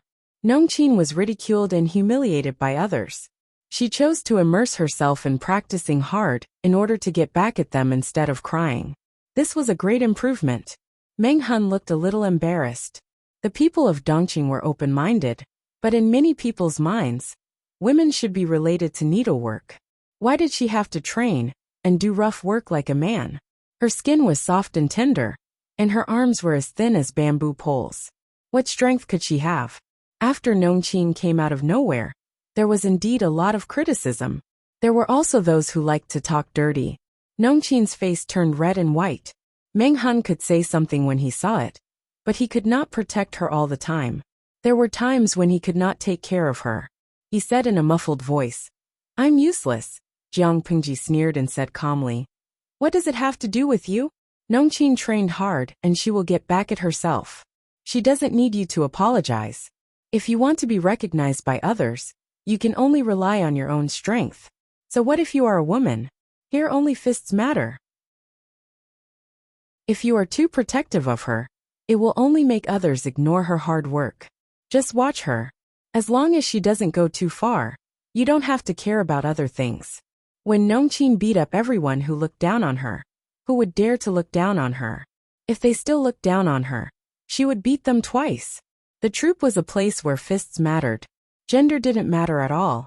If gender mattered, then a man who lost to a woman was not even as good as a weak woman. If he could not even beat a woman, what was the point of training? He could just go home and pick up an embroidery needle and learn how to do needlework. TSK, a group of people who were itching for a beating. They all needed to be taught a lesson. When they arrived at the drill ground, Jiang Pingji saw Nongqin standing outside the crowd from afar. Her face was tense, and her sweat was covered with dust. Her eyes were sharp and guarded. A man tried to talk to her, but he could not speak because of her cold stare. Seeing that, Jiang Pingji went forward and said, "Do you see the archery target in the distance?" The area was used as a drill ground. Although the facilities were simple, it was large and convenient for training. When she asked questions, many answered sparsely. Only Nongqin's voice was loud and firm. "I see it." Jiang Pingji looked at the men who had grown stronger, but were still a little undisciplined.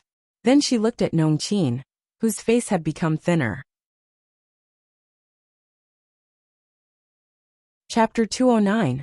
Not only was Nongqin dumbfounded, but the other men were also speechless.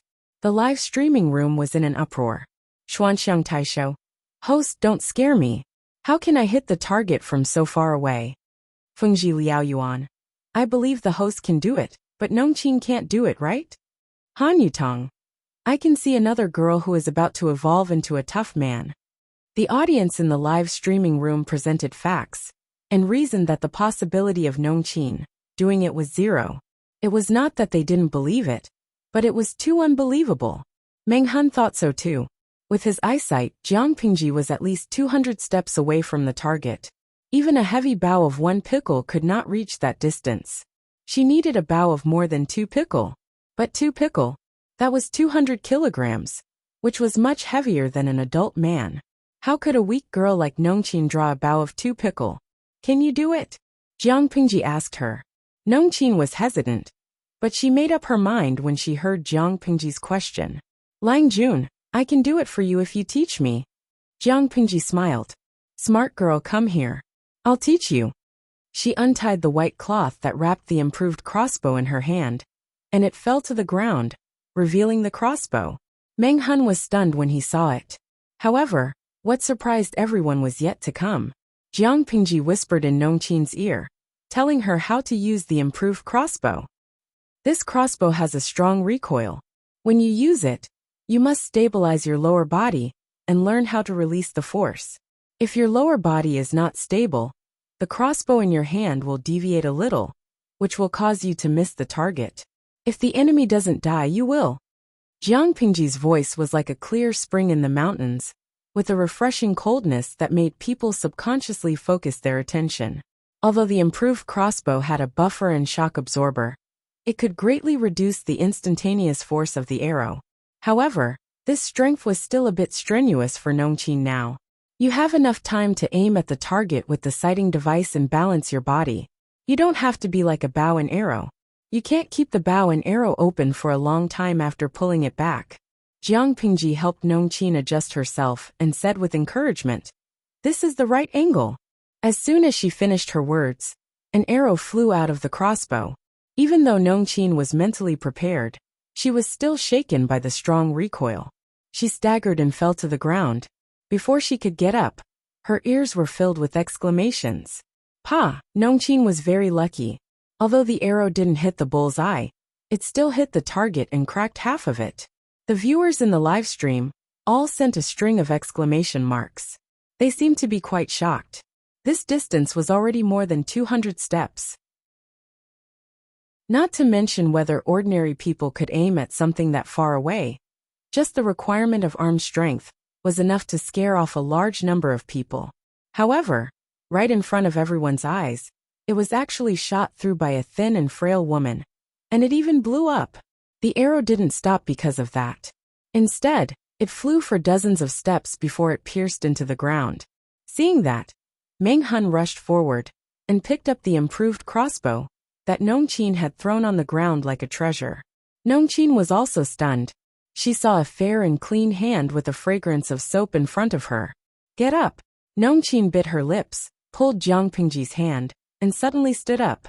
She hurried forward to check on the target, and was also shocked by the violent scene.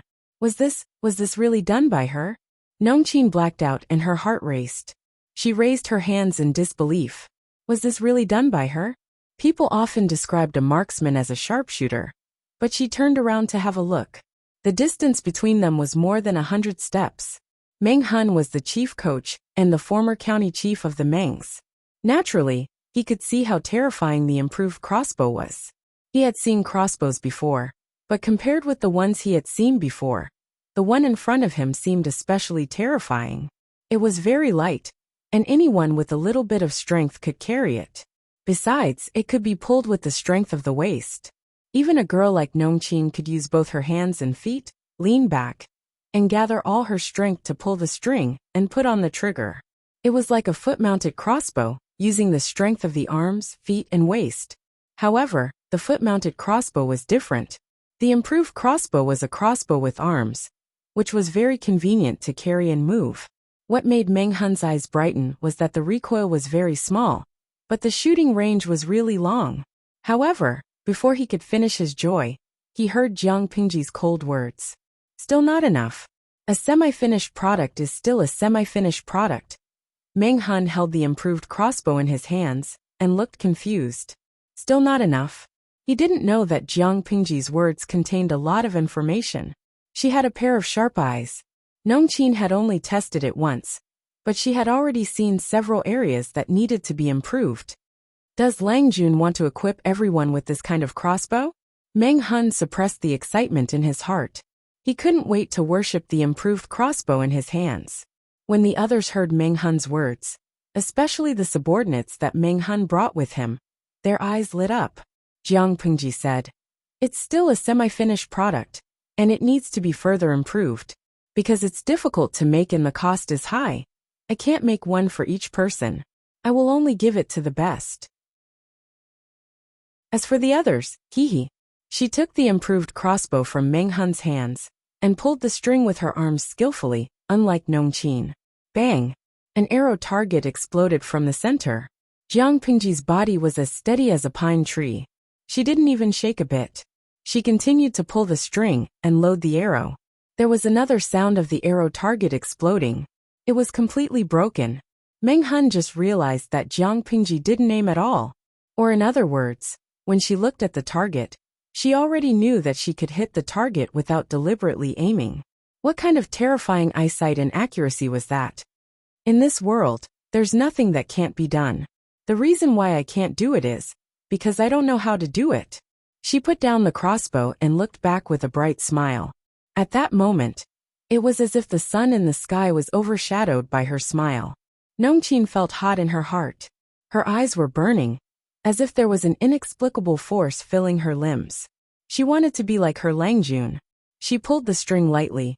Her body was as still as a pine tree, and her back was straight and unbent. It was as if she couldn't give in even if the sky collapsed. Yes, she was a woman, but so was her Langjun, who was younger than her.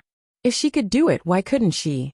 Even if her current life was very difficult, and the endless training made her physically and mentally exhausted, she felt very free and carefree. She couldn't imagine going back to her old life, and she didn't want to be forced to marry by her parents. She didn't want to live a mediocre life around a mediocre man, a group of noisy radishes, and a stove. Those muddle-headed, uneventful days had worn her numb. Could that be considered living? Strong thoughts filled Nongqin's mind, and she was obsessed. Chapter 210. Nongqin looked at Jiang Pingji firmly and knelt down. The wound on her shoulder was still bleeding and stained her clothes. "Langjun, please teach me." Jiang Pingji looked at Nongqin with a faint smile. Nongqin felt uncomfortable under her gaze. After a long time she said, "What do you think I can teach you?"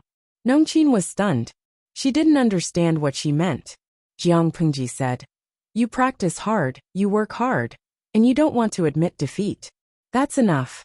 What I can teach you is how to maximize your advantages and make your body stronger. You have to rely on yourself for the rest."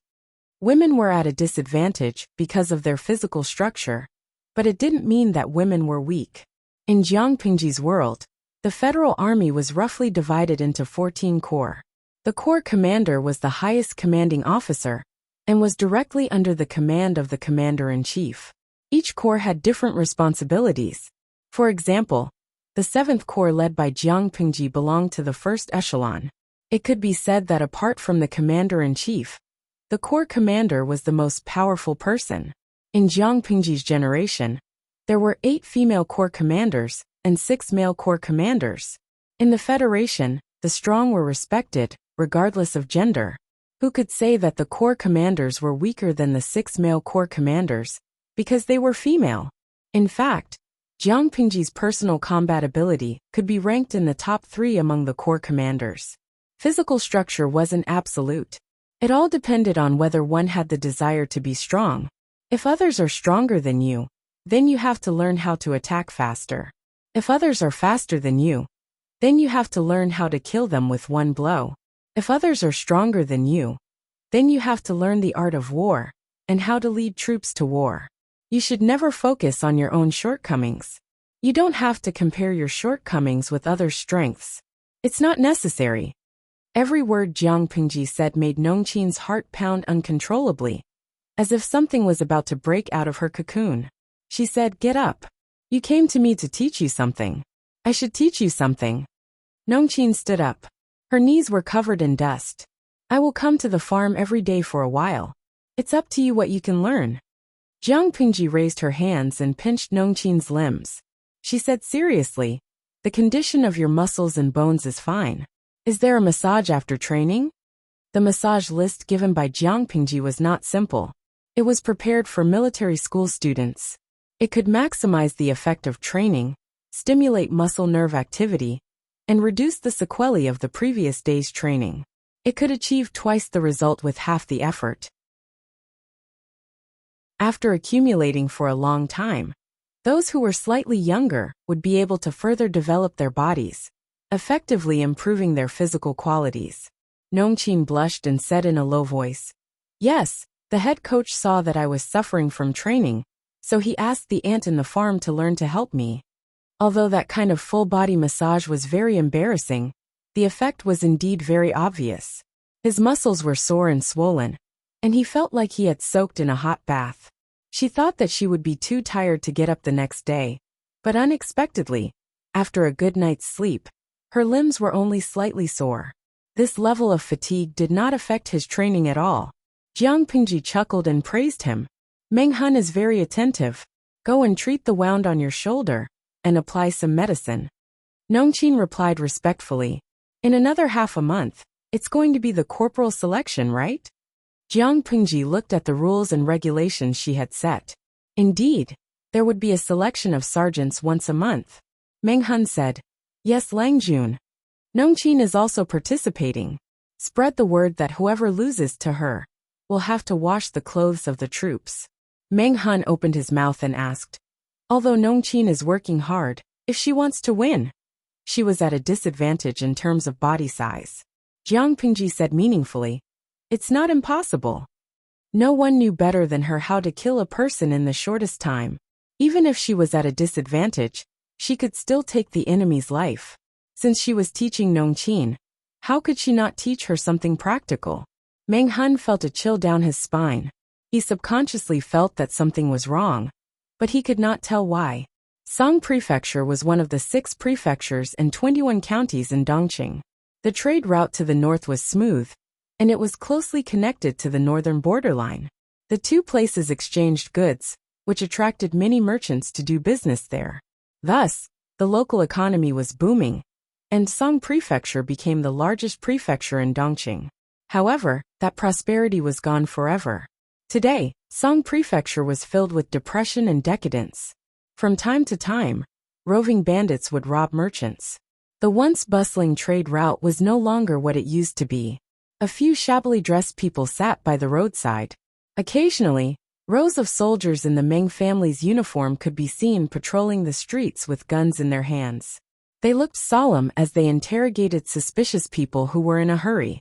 They secretly embezzled money, bullied and humiliated the people, seized the goods of merchants, and took the opportunity to extort money. The checkpoints in and out of Song Prefecture, especially in Meng County, were heavily guarded. Because of the bandits killing and robbing, the people had to leave their homes and stay at the city gate. They were in groups of 2 or 3. Their clothes were old and tattered, and they were emaciated. Their eyes were numb. "These damn beasts." A white-haired old beggar covered his face and sobbed as he avoided the soldiers. He was holding a skinny child in his arms. Upon closer inspection, the child's face was pale. There were a few bruises on his face. His eyes were closed, and he had stopped breathing. The little beggar was picked up by the old beggar. He had been raised since he could speak until he was 12 years old. The old beggar thought that he would have someone to rely on for the rest of his life. Unexpectedly, his grandson was hungry and went out to beg. He accidentally dirted the shoes of a Meng family's soldier and was beaten to death by him. How could this be the guardian of Dongqing and the people? They were obviously a group of jackals, wolves, tigers, and leopards in human skin. They were evil spirits from hell. "What are you scolding, you old bastard?" A soldier with sharp ears heard some noise and walked forward while cursing. The old beggar decided to go all out. He spat at the soldier and said, "I'm scolding you bastards." After a while, there was a pool of blood on the roadside. An old beggar with several holes in his body was lying next to the body of a little beggar. The refugees at the side were already numb. Their eyes were like wooden beads. They didn't move at all, just like wooden statues. At this moment, the crisp sound of horse hooves could be heard from outside the city gate. The originally arrogant guards were like mice that met a cat. They became flattering and respectful, nodding and bowing. The person on the horse ignored the chaotic people and directly galloped into the city. I have something to report to the county chief. Pass the message quickly. Chapter 211. The man staggered off the horse. His legs were unstable, and he almost tripped on the ground. He looked like a mess. He stuck out his tongue and licked his lower lip, slightly relieving the stinging pain from his chapped lips. His bloodshot eyes were wide open as he knelt on the ground. While secretly slowing down his breathing, he secretly thought about the speech he had prepared before. After a long time, the sound of rustling footsteps could be heard from afar. That person hurriedly pinched his thigh, using the pain to dispel his drowsy consciousness. His chest was beating like thunder, and the powerful heartbeat was extremely clear in his ears. He lowered his head and saw a greenish-brown figure pass by him. The figure went straight to the seat of honor and sat down. There was a sweet smell in the air. Even though Meng County was in chaos, Meng Zhan, the leader of the Mengs and the county chief of Meng County, still lived a delicate life. After a while, the man on the seat of honor asked him, "Has Second Langjun arrived in Shangjing?" His voice was calm and steady for his age. His tone was elegant and graceful, as if he was reciting a poem. This kind of tone was popular in the past 2 years. It was a popular fashion among the aristocratic families. Many people purposely followed it and tried to be cultured. Some people learned it and sounded pretentious, like a male duck with a hoarse voice. People who didn't know better would think that the person had a problem with his voice. Some people had a unique voice. Their tone seemed to be tailor-made for them. Once they opened their mouths, they sounded elegant. Meng Zhan belonged to the latter. Many aristocratic ladies in Sangzhou secretly praised him for his elegance. He could suck people's souls away when he opened his mouth. The face of the squire on the ground darkened. He knocked his head on the ground. The sound was deep and powerful. Even the ground trembled. The squire's blood drained from his face. His face was as white as paper. He knocked his head on the ground, but his fingers were still shaking. His palms quickly secreted sweat, which soon became damp, revealing the uneasiness in his heart. "I'm useless. I couldn't do what you asked of me." Second Langjun was captured by that traitor Meng Hun. Meng Zhan's eyes turned cold. He threw the teacup in his hand. It hit the squire's forehead, and the hot tea splashed on his face. Second Langjun was captured by Meng Hun? He opened his peach blossom eyes slightly, and the corners of his eyes were slightly raised. He asked in a sinister tone, "I sent a team of you there, but you couldn't even protect the Second Langjun. What use do the Meng family have for you pieces of trash?" The squire, who could be arrogant in front of ordinary people, and even the Hejing County chief, didn't dare to defend himself. As Meng Zhan's squire, he knew what was right. Arguing would only make Meng Zhan even angrier and angrier. There was a wound on his forehead and blood was flowing out.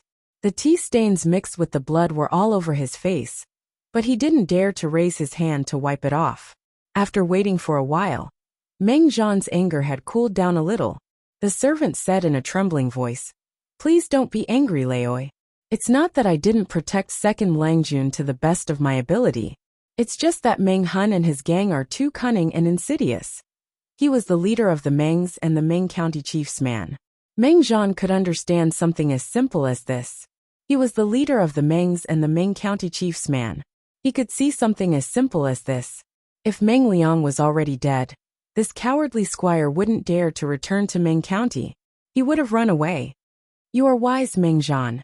That traitor wanted to take Second Langjun as a hostage to extort money. I was afraid that the traitor wouldn't treat Second Langjun well, so I rode fast. I exhausted more than 10 horses to come back and report the news to Meng Zhan." He took out an object wrapped in silk and held it above his head respectfully. "Please examine it, Meng Zhan." Meng Zhan winked at the maid beside him. The silk package was presented to him. He opened it. There were 2 scrolls inside. One was written by Meng Liang. It sounded proud and full of disdain for Meng Hun's actions. The other was written by a stranger. It simply stated that they didn't have to kill Meng Liang, but Meng Hun had to fulfill their demands. Meng Liang only said he would give 500 dong, but this scroll changed it to 2,000 dong. Born as a peasant, he is short-sighted. Meng Zhan threw the letter aside. His eyes were full of disdain and contempt. The head of the entourage swallowed and said, "Master, the grain. Are we really going to give it to him?" Meng Zhan said casually. His peach blossom eyes were filled with arrogance. "Of course I'm going to give it to him." The head of the entourage was shocked. "It's only 2,000 dong. Only a peasant like him would value it so much." Meng Zhan snorted and said coldly, "Follow my order. Go to the granary and transfer 3,000 dong. Send a team to deliver the grain. Do everything for Second Longjuan's safety. As long as he takes the grain, we'll forget everything. Just take it as my final farewell fee for him as the boss." The head of the entourage was stunned. 3,000 dong of grain. Give it all to Meng Hun? Meng Hun was asking for an exorbitant price, but he only asked for 2,000 dong. Meng Zhan saw that the head of the entourage was confused. He laughed inside and didn't bother to explain. Why did Meng Hun betray the Mengs? Why did he burn down the rearguard commandery? Why did he chase after Meng Liang for thousands of miles? Wasn't it all in the name of revenge for his wife and daughter? Now 2,000 dong was enough to make Meng Hun give up killing Meng Liang. What did it mean? It meant that the innocence and even the life of his wife and daughter could be bought off with 2,000 dong of grain. That was the price. If that was the case as his old boss, he should be more generous. Meng Hun sold his wife and daughter, and he was kind enough to give an extra 1,000 dong. It seemed to be a generous gesture, but it was actually disdain and humiliation. 3,000 dong of grain was not even a drop in the bucket for the Mengs. If Meng Hun dared to take the grain, the Mengs would spread the news when Meng Liang was safe. From then on, the man who wanted to avenge his wife and daughter would become a liar. He would sell them all for some grain. When the lady in the backyard heard that Meng Liang had been caught, she was worried and frightened at first, but she soon calmed down. She gracefully picked up a pastry and said with disdain, "This is how the lowly people are born. They have no backbone. They would do anything for a grain. This is considered selling their wife and daughter. If you knew this would happen, why did you do it? If you lost your wife and daughter, you could just remarry and have another child. You made such a big fuss that you lost your position as the county commandery. You made my son suffer, and made Langjun work so hard for Meng County. Meng Hun's wife and daughter were just lowly people. How could they be compared to Meng Liang, who was of noble blood?" She didn't even blame the mother and daughter for tarnishing Meng Liang's reputation. Achoo! Meng Hun sneezed and raised his hand to pinch his itchy nose. The two troops around him stared at him. Chapter 212. Meng Hun looked around and made sure everyone was on standby. He was satisfied and was about to reply to Jiang Pingji. As the saying goes, a gentleman doesn't stand under a dangerous wall. How can you put yourself in danger? Suko was getting more and more patient with his stubborn Langjun. He couldn't change her mind. Jiang Pingji was dressed in dark brown with simple decorations. She looked like a capable and experienced fighter, not a noble child of an aristocratic family. She sat on the ground and looked at Suko with a faint smile. "Xiaoyu, you're becoming more and more like a housekeeper. You know that I'm not weak. If it weren't for the sake of training these inexperienced brats, I could have killed all the bandits in the village by myself." She said it with great enthusiasm, but Suko felt like his brain was going to explode. He had to persuade her. "I admire your extraordinary martial arts, but it doesn't mean you have to fight in person. You just need to guard the rear and give orders.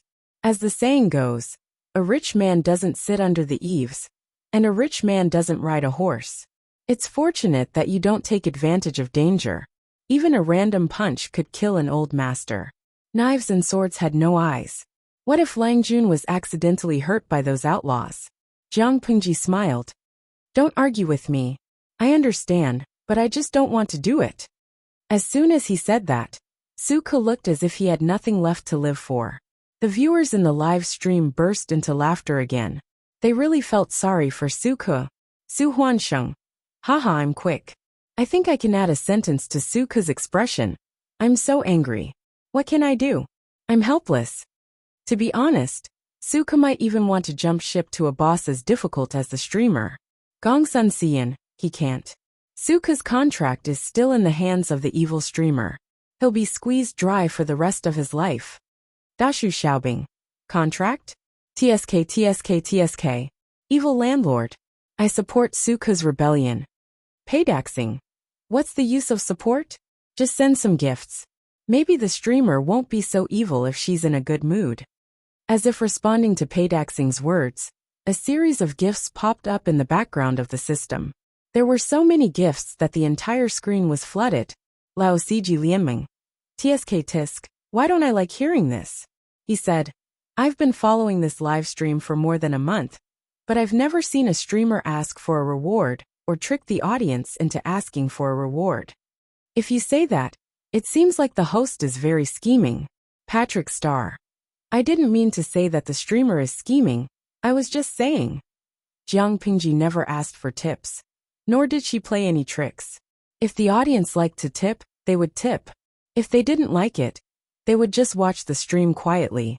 Even so, the amount of tips still increased as the stream went on. Slowly it showed a terrifying trend. In the face of the tide-like rewards, the system was so happy that it couldn't find the north. The more tips Jiang Pingji received, the more points of popularity it would receive. After all, the system and the streamer would split the points equally. It was a pity that Jiang Pingji did not adopt the few tricks that it had set up. If she had, the rewards would have been 10 times more than what she was getting now. While he felt that it was a pity, he was also drooling as he looked at the endless stream of rewards. Jiang Pingji said to the system in her mind, you can start the semi-interactive livestream mode now. Just hang up the topic that I've set. As soon as she finished speaking, the system diligently did as she was told. The next second, all the audience saw a subtitle in the livestream room. Bandit Suppression in the Deep Mountains, 1. That was the theme of the task of the semi-interactive livestream mode. Bandit Suppression. Meng Hun did not let her down. Under his leadership, all the troops' training was on the right track. The troops, which were originally unskilled and undisciplined, were starting to take shape.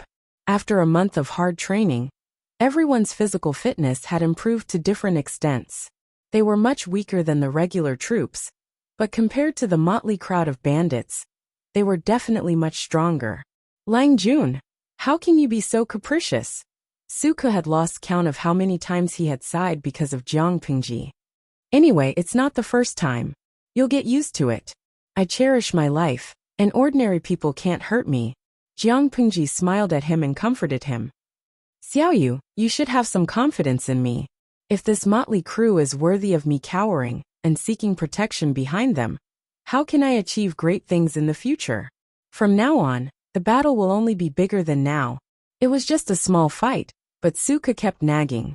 What would happen in the future? Even though Suke had a lot to say, he was like a deflated ball in front of Jiang Pingji. He was speechless. At that moment, the tall and sturdy Meng Hun came in and said to Jiang Pingji, Lang Jun, everything is ready. Well, I see. After that, Jiang Pingji took out 2 rolls of coarse cloth from her sleeves and spread them out. Between the 2 rolls of coarse cloth, the larger one had an irregular shape. On it was a geographical map drawn by charcoal. It was the mountains and streams near Hejian County. In addition, there were many symbols with different meanings on it. It was so densely packed that it dazzled people's eyes. This place is our next target. I secretly went there to investigate and drew a rough map. After that, Jiang Pingji spread out the other roll of coarse cloth. On it was a map of the bandit village and the distribution of the people at each checkpoint. Jiang Pingji had just informed them yesterday that she would take some people to suppress the bandits. Time was very tight. It would take a lot of time just to pack things and prepare food. Meng Hun was worried that his Lang Jun would act recklessly and wanted to have a good talk with her in private. But he didn't expect that she had made thorough preparations. Meng Hun stared at the detailed map of the bandit village like a tiger. He was fascinated by it and simulated the action and tactics in his mind. Suke was the only one who paid attention to something else. His face darkened and he asked, Lang Jun, did you say that this is the map you found yourself? Meng Hun clapped his hands and said, this way of drawing is indeed very clear. If it is used as a scout, Suke interrupted him coldly. This is not the point. The point is, When did you go into the mountains alone to find out the details of the bandits' village? It was more dangerous than going out to suppress the bandits herself. Meng Han was stunned. He finally understood why Suka looked so pale. The map on the coarse cloth was drawn by Jiang Pingji herself. What did that mean? It meant that she had gone into the mountains alone to find out the strongholds of the bandits' villages one after another. Facing Meng Han and Suka's disapproving eyes, Jiang Pingji secretly rolled her eyes. She was not alone. Didn't she have 10,000 experienced viewers in the live streaming room? Moreover, she had done this kind of pioneering work countless times in the past. She didn't have to go deep into the bandits' village. She had her own ways to get information. Chapter 213. Suka said helplessly, Langjun, you're right. But it still can't erase the fact that you put yourself in danger. You're not hurt, but it doesn't mean that what you did was not dangerous. I just hope that you'll think twice before doing anything in the future. Don't be reckless. He didn't know Jiang Pingji very well, but he knew that his Langjun was very capricious. It was useless to dissuade her. But if he didn't pursue it now, would he pursue it when it was over? Ha ha ha, he knew what the result would be without thinking. I know. I'll think twice before doing anything in the future. Is that okay? Jiang Pingji pointed to the sky and agreed. As long as Suka didn't talk about her now, she would deal with it later. She was a typical person who would admit her mistakes actively and never repent. Now, let's talk about the deployment. Jiang Pingji coughed and quickly changed the topic to avoid Suka's nagging. She had no way to deal with this kind of motherly person. Suka sighed secretly. He couldn't do anything to Jiang Pingji after all. When it came to business, Suka also put on a serious expression. He carefully looked at the structure of the bandits' village and came to a conclusion. The layout of the bandits' village is messy. It can be seen that this is just a small village gathered by a motley crew. In fact, most of the bandits' villages in the mountains near Hejian County were disorganized and undisciplined. With brute force and the advantage of numbers, they burned, killed, and looted everywhere. Ordinary people were unarmed and didn't put their lives on the line like the bandits. Naturally, they couldn't defeat the bandits. Although Jiang Pingji's small troop had only been trained for a month, there were veterans brought by Meng Han. Everyone had gone through preliminary systematic training, so they were far better than the bandits in terms of organization and discipline. Even if they hadn't seen blood, they were more cooperative and efficient than the bandits. Jiang Pingji said, That's why we chose this village first. We'll let these wolf cubs see blood first, so that their hands won't tremble when they chop off people's heads in the future. Xiaoyu, although Hejian County is not a big place, it's also a place with many hidden talents. Suka focused all his attention on the deployment. Listening to Jiang Pingji's words, it was obvious that there was another meaning. Langjun, what do you mean? Pick the soft persimmon and start with the small bandits. Let's use these people as practice first, so that the troops can grow quickly. Jiang Pingji said. It was the same principle as killing monsters to level up. I've searched the nearby bandit strongholds and found no less than 100 nests with about 10,000 people. Why do you think the Hejian County chief didn't send troops to eradicate such a huge hidden danger? It's not that I don't want to, but I can't do it. Meng Han listened carefully and exclaimed, More than 100 bandit strongholds? Nearly 10,000 bandits. How could the Hejian County chief allow them to develop and grow with such a huge hidden danger? It was simply unbelievable. Jiang Pingji pointed at the first piece of rough cloth and said, Look at these mountains. They are steep and dangerous, and the mountains are high and the forests are deep. This is the bandits' biggest amulet. Ordinary people would be lucky if they didn't get lost, not to mention exploring the terrain and finding out the exact location of the bandits' stronghold. Hejian County has no way to deal with these bandits. The terrain is one of the problems, and the other is that these bandits communicate with each other and keep in touch with each other. In the past, Hejian County had also sent troops to suppress the bandits, but when the troops arrived, the bandits' stronghold was already empty. Not only that, these bandits also relied on their understanding of the terrain to ambush the soldiers, causing heavy losses in the previous attempts to suppress the bandits. How could they be so arrogant? Suka carefully looked at the simple drawing on the rough cloth and said, "If so, we must not let a single bandit escape in this operation. We must either kill them all or capture them. If one of them escapes, it will be difficult to deal with them in the future." Jiang Pingji's goal was not to kill one bandit stronghold. She intended to clean up all the bandits' strongholds. If she accidentally let a small bandit escape, it would alarm other bandits' strongholds and arouse their vigilance. It would be difficult for her to take action again. That's right. So, even if it's a small bandit's stronghold, we can't take it lightly. Jiang Pingji said seriously. If we can persuade them to surrender, we can recruit some of them at our discretion.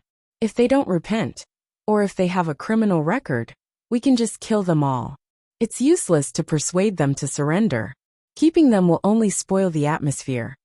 When Jiang Pingji said, "Just kill them all," both Meng Han and Suku felt an invisible murderous intent. Suku already knew Jiang Pingji's method of expanding the troop. Although he frowned at her action, he did not oppose it. Meng Han was full of pride. Meng Han cupped his hands and praised. Long Juan's breadth of mind is admirable. According to people's current thinking, it would be fine if the bandits were not caught.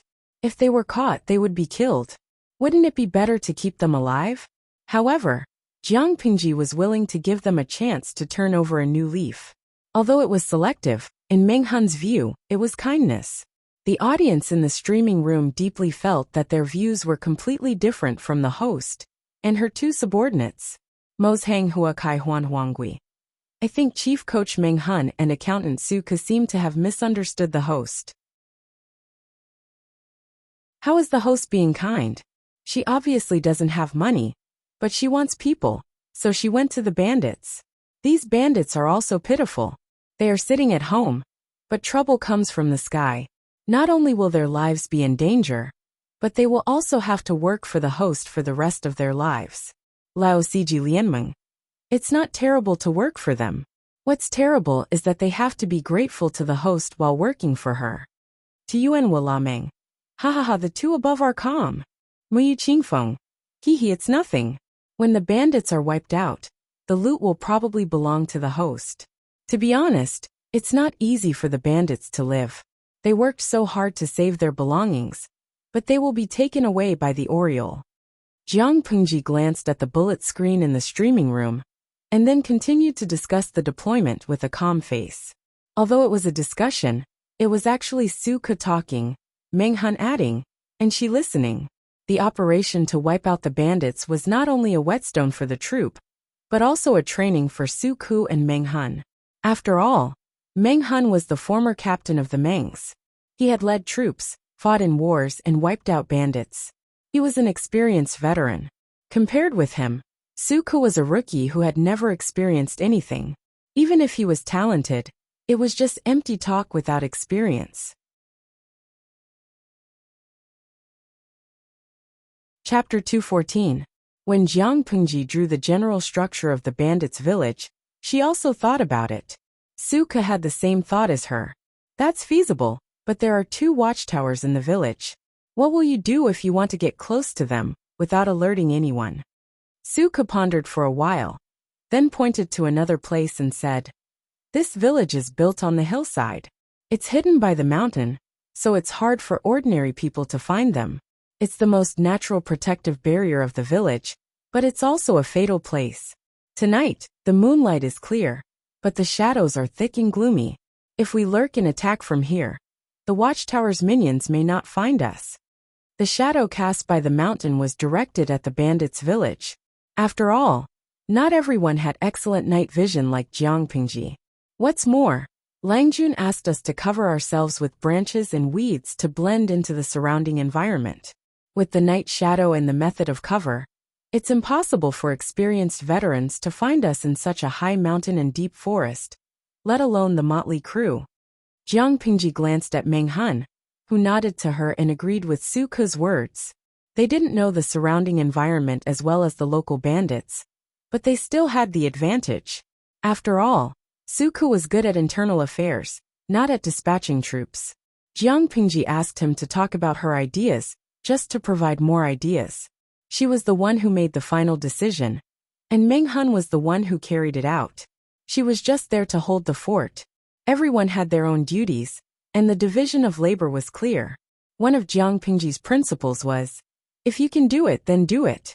If you can't, then let the capable do it. If you don't have the ability, then don't compete. Meng Hun obviously belonged to the capable category, so Jiang Pingji was very confident in him. Although they had fewer people now, the scale of the bandits' village they had to destroy was not large.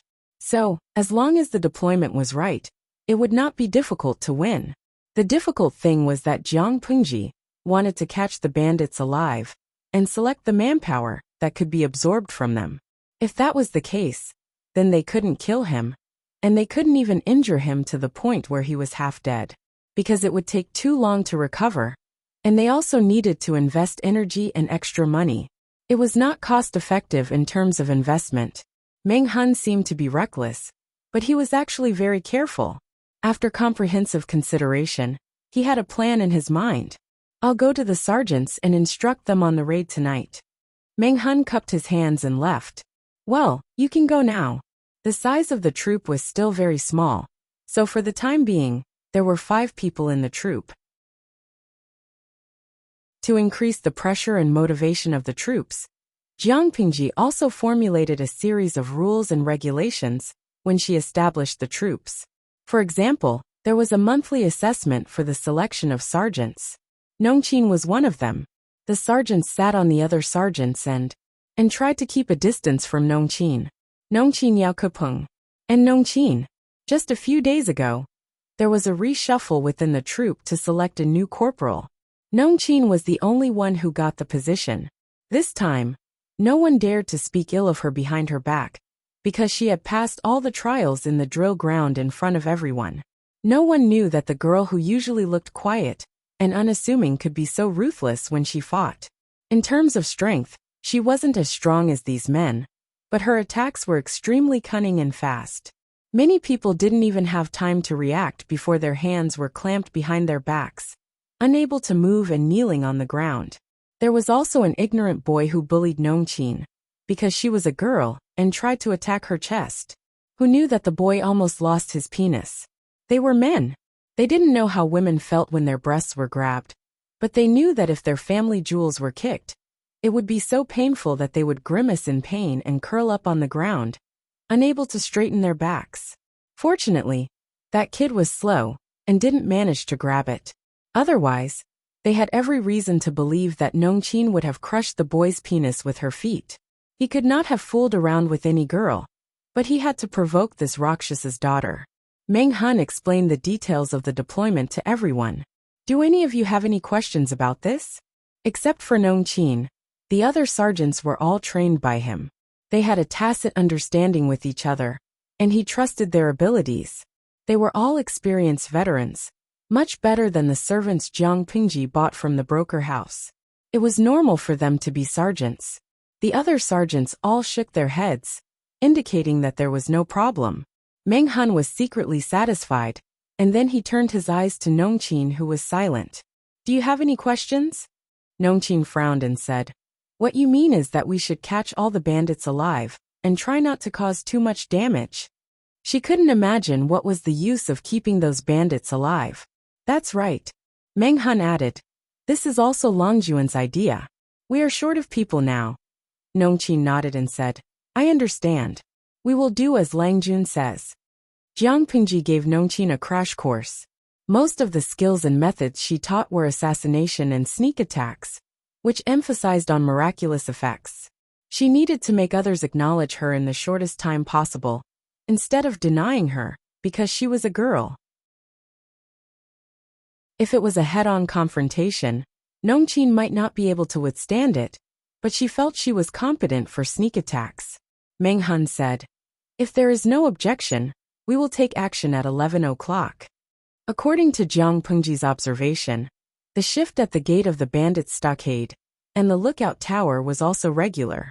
According to Jiang Pingji's observation, the shift was about 4 hours. At 11 o'clock, it was the first shift after dinner. It was late at night, and people were sleepy and tired, so they were not focused. It was the right time to launch a sneak attack.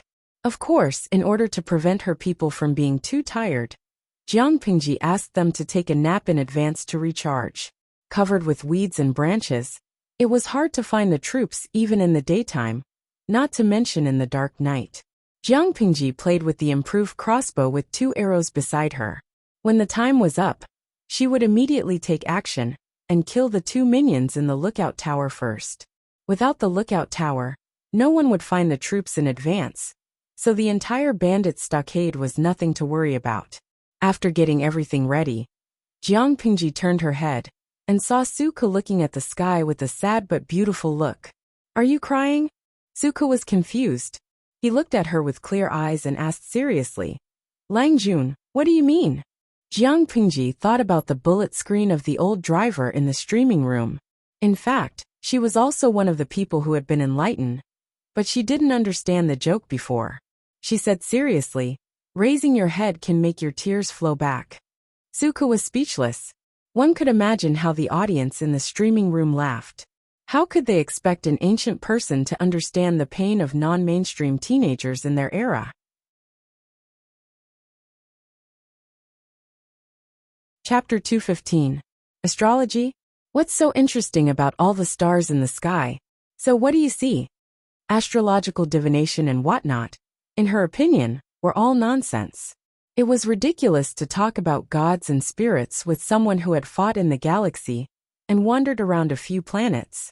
Suka didn't know what Jiang Pingji was thinking. He said honestly, "I'm not good at astrology. I can only see that there's something strange about Ziwei Star." He wasn't like the other aristocratic families who had a lot of educational resources.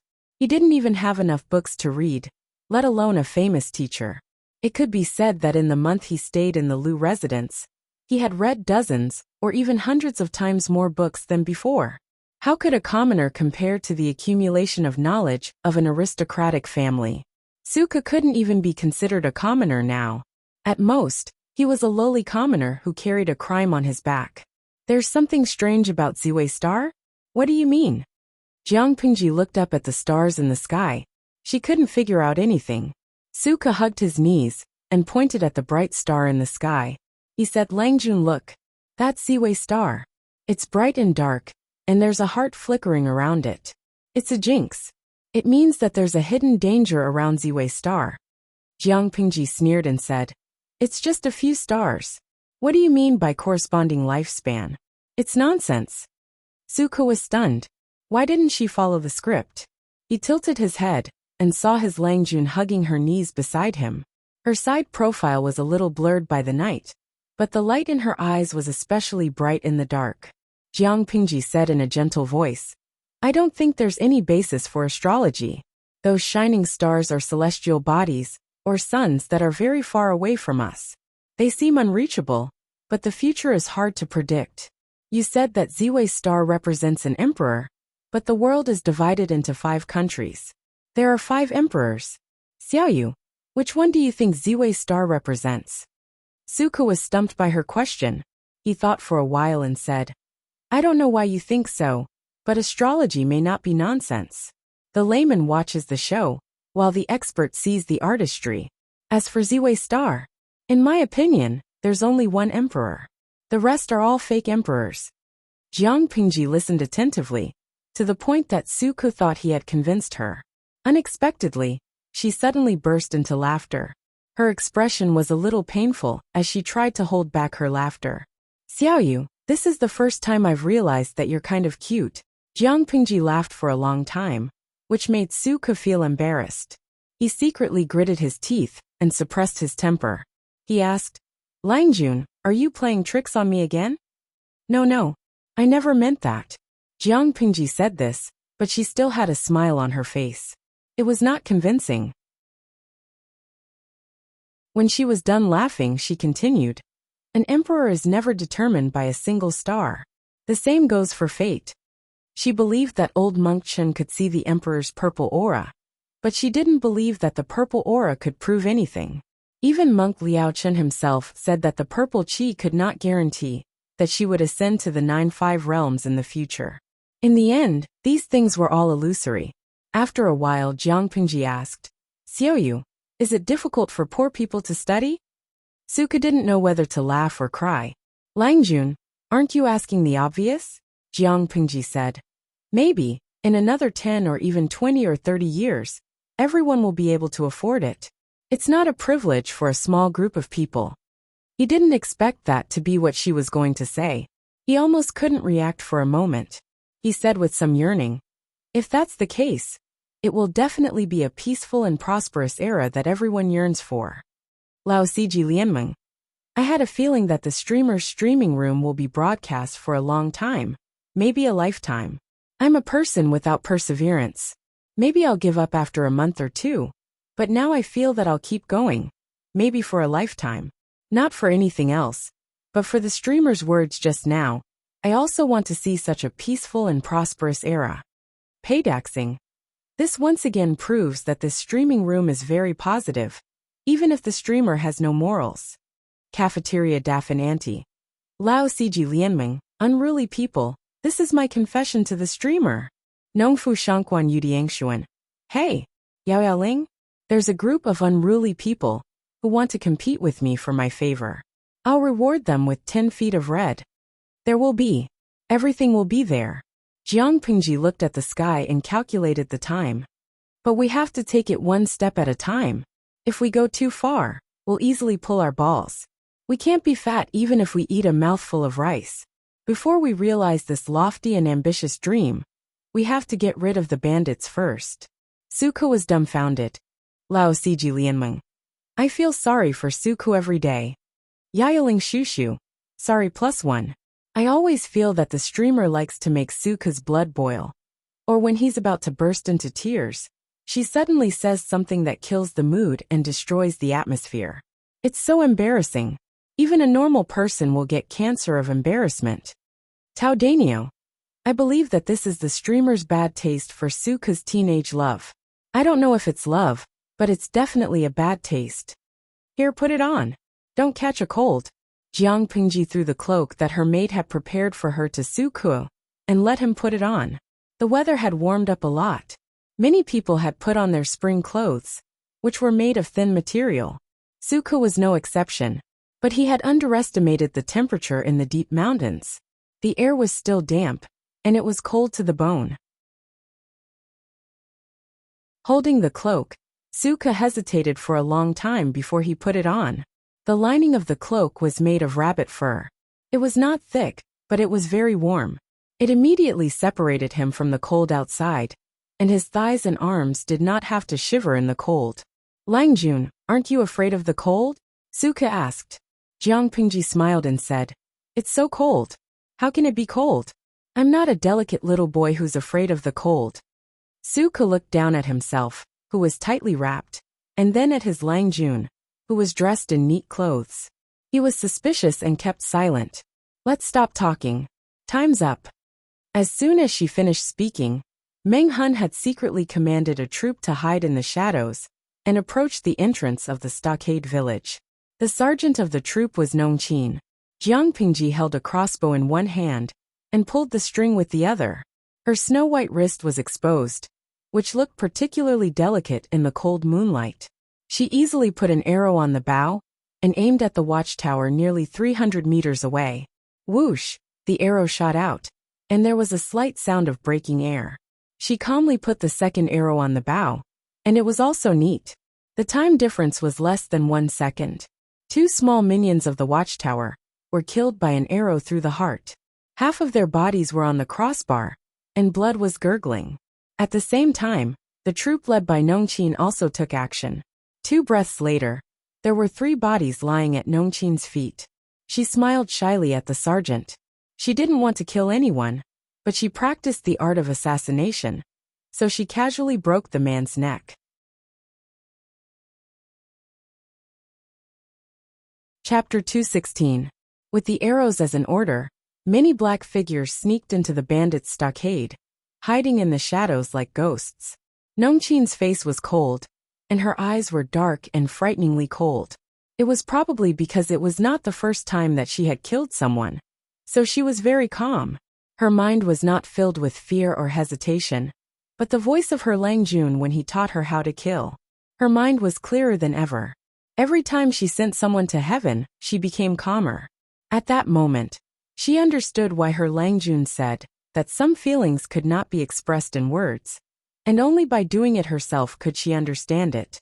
Her hands were steady and scary, but there was a burning impulse in her chest that could spread to her limbs and burn all her senses. She was no longer a lowly servant girl who could be bullied by the servants. On the contrary, her hands could now control other people's lives. Crack! The sound of bones breaking rang in the silent night. She threw the dead bandits aside and didn't even bother to look at them.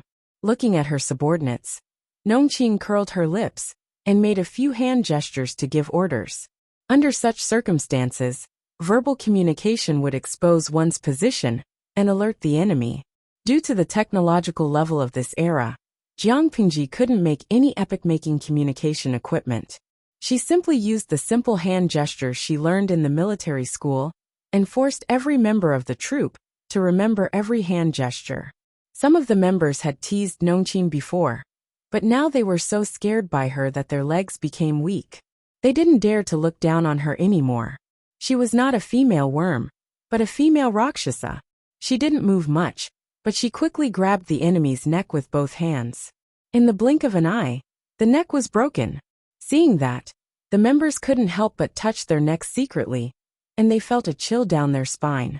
Their necks were the same, but looking at Nongqing's movements, they felt that the bandits' necks were made of paper. Their necks were all the same, but looking at Nongqing's movements, they felt that the bandits' necks were made of paper. Damn it! Burp! That girl is so delicate and tender. It's a pity that we don't know when we will get our turn. Boss and the others really don't know how to restrain themselves. They have already killed a few of them. Every time, we can only watch them eat the meat, and we can't even drink the leftovers. A bandit loosened his belt, took out something, and scattered it on the grass. When he spoke, his breath reeked of alcohol. The tip of his thick nose was red, and his eyes were slightly squinted, looking a little misty. His companion laughed and said, "He's the boss. If he doesn't eat meat, do you think he'll let you eat? Why don't you take a piss and look at yourself? Go, go, go. When did I say that?" The bandit from before released his stock. His stomach, which had been suffocating for a long time, finally felt a little better. He hurriedly shook his body, intending to fasten his belt. This is such a desolate place, and there's no woman to relieve my boredom. Isn't it too suffocating? Boss and the others are having fun every time. That sound can be heard from the entrance of the village. I'm not allowed to complain anymore. His partner laughed at him. Hey, you can just say that you miss girls. That bandit spat out a mouthful of saliva. Bah, I want to, but you dare to say you don't want to? The two of them had a night patrol mission, so they did not dare to sneak out for too long. They fastened their belts and prepared to rush back. Wait! Just as they were about to leave, the bandit was stopped by his partner. He said angrily, "If you want girls, go find them. Don't hold my hand. Get lost. Seriously, look over there. Isn't there something there?" Hearing this, the two of them looked at each other and felt a little uneasy. They were afraid that there were poisonous snakes or monsters hiding in the grass. When they thought of what they had just done, their hearts beat faster and faster, and their hands and feet began to become cold. It seems to be a person. Go and see. It's a person? Before the bandit could react, his partner pushed him from behind. He lost his balance and fell into the grass. His face was stained with turbid liquid, which was suffocating. At the same time, his hands touched a strange cold soft object. Ghost! The bandit was so scared that he forgot where he was. He suddenly jumped up from the ground and crawled in the opposite direction. The other partner was also shocked. His hand trembled, and he directly threw away the flint in his hand. What are you shouting for? Just as the two of them were scared out of their wits and were about to run away together, their leader came looking for them. There is a ghost, boss. There. It's a cold ghost. The bandit in front was scared out of his wits. His liquid-stained face was full of horror, and he pointed at the grass with trembling hands. What the hell? After the leader heard this, he was anxious, but he didn't want to lose face as a bandit leader. He calmed himself down and said stubbornly, "I'd like to see what kind of thing is playing tricks on me. Two good-for-nothings. How could they be so scared?" He took a step forward and kicked the grass. Sure enough, he kicked a heavy object, which scared the boss immediately. However, it was also because of this that the heavy object flipped over, revealing a face that was dripping with blood and had its eyes wide open. Under the bleak moonlight, it seemed especially terrifying. This man died with a grievance, and his neck was twisted in a weird way. They were shocked at first, but then they quickly realized that this man, wasn't he the gatekeeper, Buttface? Nonsense. What the hell? Someone is attacking the stronghold. The boss reacted quickly. He was so angry that his veins were popping, and his eyes were like bells. Attacking the stronghold? At this time, the other two bandits also came to their senses, but they were so scared that their limbs went limp. For a moment, they couldn't even stand up. Good-for-nothings. The boss cursed, turned around, and ran while shouting, "Wake up, there is an attack!" Whoosh. There was a slight sound of something breaking through the air. An arrow streaked across the night sky like a streak of silver light, piercing through the man's neck from one side and exiting from the other. Oh, a fish that escaped the net. A voice as cold as water came from above. Jiang Pingji was standing on a nearby roof, and the crossbow in her hand had just fallen. The two bandits were scared out of their wits. They watched as the bandit leader's neck burst into a beautiful flower of blood, and the thick smell of blood spread. Then with a bang they fell to the ground. It was too fast for them to react. Hearing the voice, the two of them turned their necks stiffly. The person was reflected in the moonlight, holding a strange crossbow in his hand. The person's eyes seemed to be stained with frost, and it was frighteningly cold. Capture these two as well. Jiang Pingji glanced at the two frightened bandits and said to the troops who rushed over, "Search the stronghold again to see if there are any fish that escaped the net. If they are obedient, keep them alive. If they resist, kill them directly."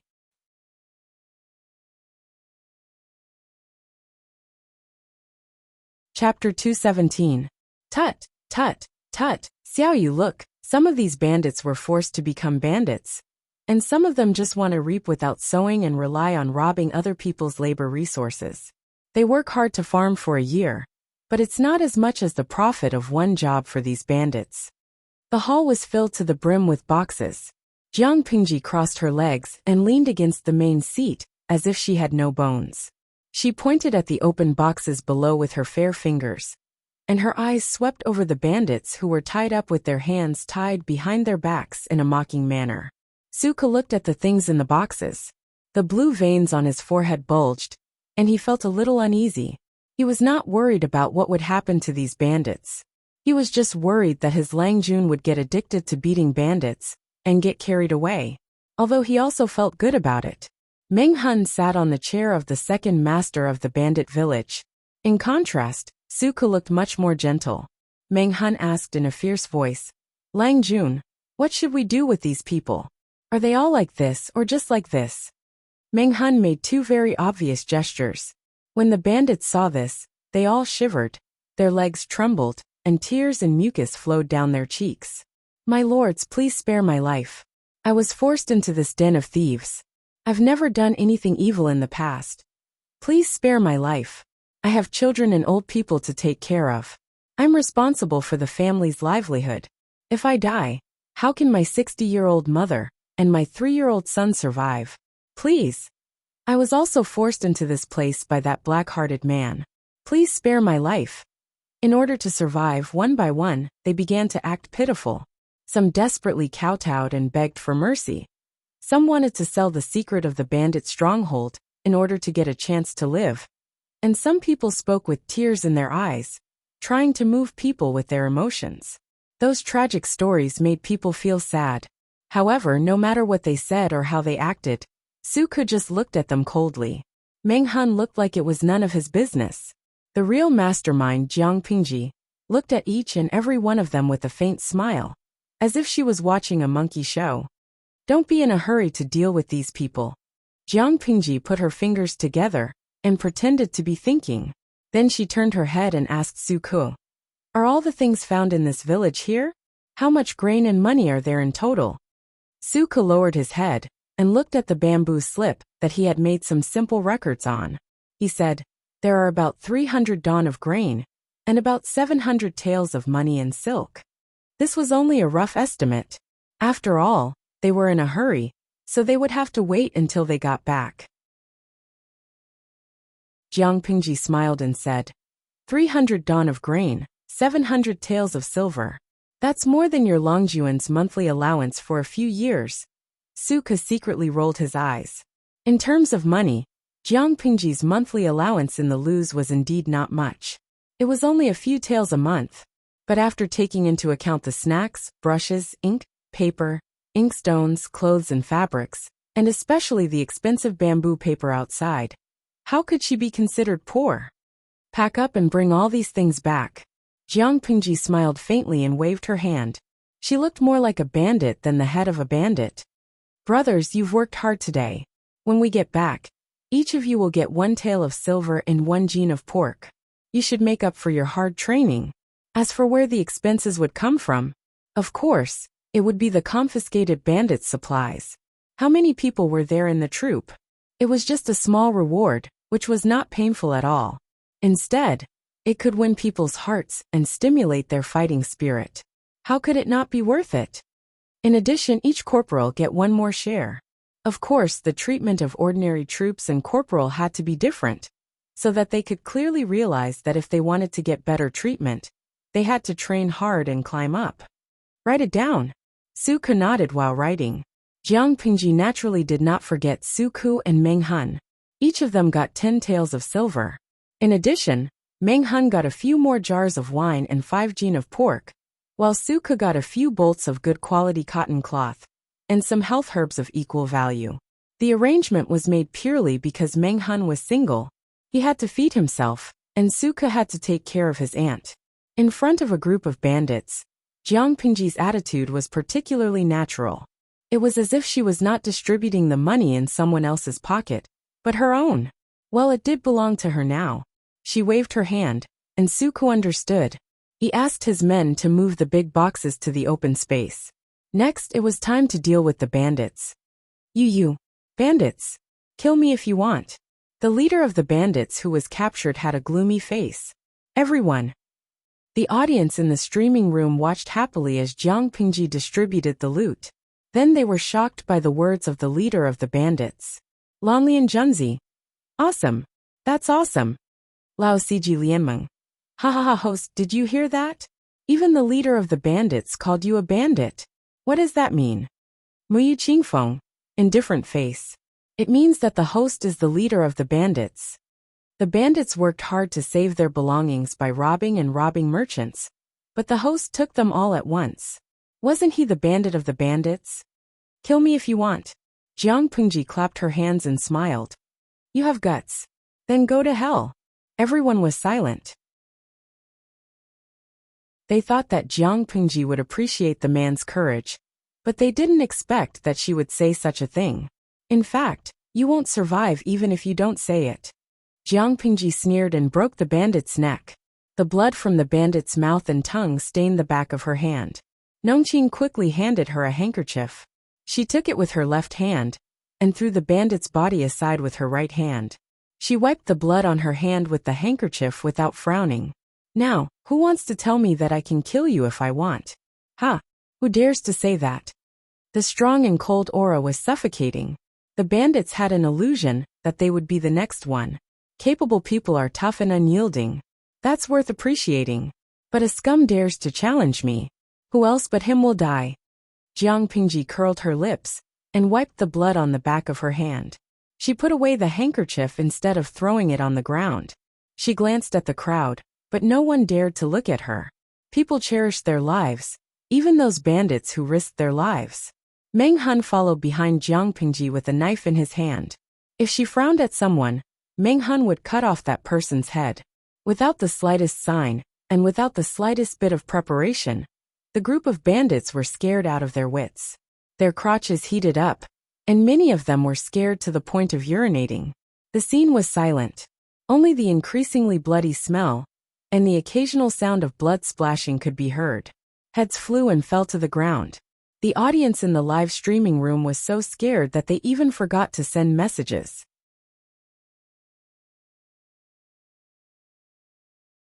Chapter 218. Do you know why I killed them? Jiang Pingji walked around and finally returned to her seat. She put her fingers together and put on an inscrutable look. Because they deserve to die. If I don't kill them now, do I have to keep them alive until the new year? Pigs could be slaughtered and eaten during the new year. What value could these people create by keeping them alive? Jiang Pingji said, there are 3 things I hate the most in my life. The first is betrayal, the second is rape, and the third is deceit. No matter who it is, I don't need to care about their feelings when they meet these 3 bottom lines. Not to mention killing them. Even if I cut off all of their heads, who could say anything about it? Bandits should be prepared to lose their heads. However, there's a way out for you now. The bandits who were killed could not have betrayed Jiang Pingji or deceived her. The only reason was that they had a history of rape. Many bandits came to their senses, and their faces turned pale. They thought about it carefully, and it seemed to be true. Those who were still alive today, although they weren't good people, at least they weren't involved in this. It wasn't that they didn't want to. It was purely because those women were snatched away and given to the bandits who had a reputation first. They were just small minions running errands. Those delicate and tender young ladies would not live long enough for them to have a taste of them. They would have long been toyed to death. I know there are no good people among you, Jiang Pingji said again. She instantly extinguished the wishful thinking that the bandits had just had. If we take them in, who knows if we will raise a tiger in our bosom? After all, you can cause some trouble if you gather together. What Jiang Pingji said was actually what Su Ke was worried about. The size of their troops was too small. If they took in all the bandits, the consequences would be unimaginable if the bandits gathered together and caused trouble. It is impossible to know what is in a man's heart. You bandits cannot be trusted at all. So I am very troubled now. Should I let you all live, or should I kill all of you to prevent future troubles? Jiang Pingji smiled and showed her white teeth. The bandits were so scared that they did not dare to make a sound. Su Ke thought about it and stepped out. Lang Jun, if we kill all of them, I am afraid it will harm the heavens. I have a plan, Jiang Pingji said. Tell me about it. Su Ke deliberately raised his voice. Why don't we keep them for a month?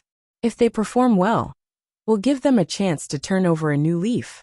If they don't, we'll sell them to the broker house. Now that the people are in dire straits, it is not advisable to kill too much. If they were sold to a human trafficker, they would at least be able to get a few taels of silver. It could be considered as squeezing the last bit of value out of them. Su Ke knew his Longjuan's temperament very well. If he could avoid being taken advantage of, he would not allow himself to be taken advantage of. Although these bandits were enslaved, they were still alive. If they were lucky, their lives would be stable in the future. No matter what, being alive was everything. The bandits were frightened again and again. At this time, they no longer had the slightest intention to resist, or rather, even if they did not dare to show it. Jiang Pingji and her people killed without hesitation. They were more like a gang of bandits than them. They were bandits, but Jiang Pingji and her gang were robbers. Jiang Pingji nodded as she listened. Soon after, she pretended to be distressed, and asked, but what if they secretly gather to cause trouble? Su Ke answered coldly, kill them without mercy. The words kill without mercy caused many bandits to tremble uncontrollably, and their entire bodies trembled. Jiang Pingji smiled, and immediately asked the bandits in a gentle way, did you hear that? If you are willing to live, I will let you live for a month. If your performance is satisfactory, you can live. If not, you will be directly sold to the slave house. If you dare to gather people to cause trouble, and secretly violate my taboo, haha, look at your brothers lying next to you. After that, Jiang Pingji patted the armrest of the main seat with her palm, and the wooden armrest immediately collapsed. In a few words, she extinguished the little bit of luck and unwillingness in the hearts of these bandits. The shadow of death would always linger around them. At this time, a troop secretly whispered to Nongqin, After hearing it, a trace of suppressed anger appeared on her face. Jiang Pingji noticed it and asked her, "What's wrong, Nongqin?"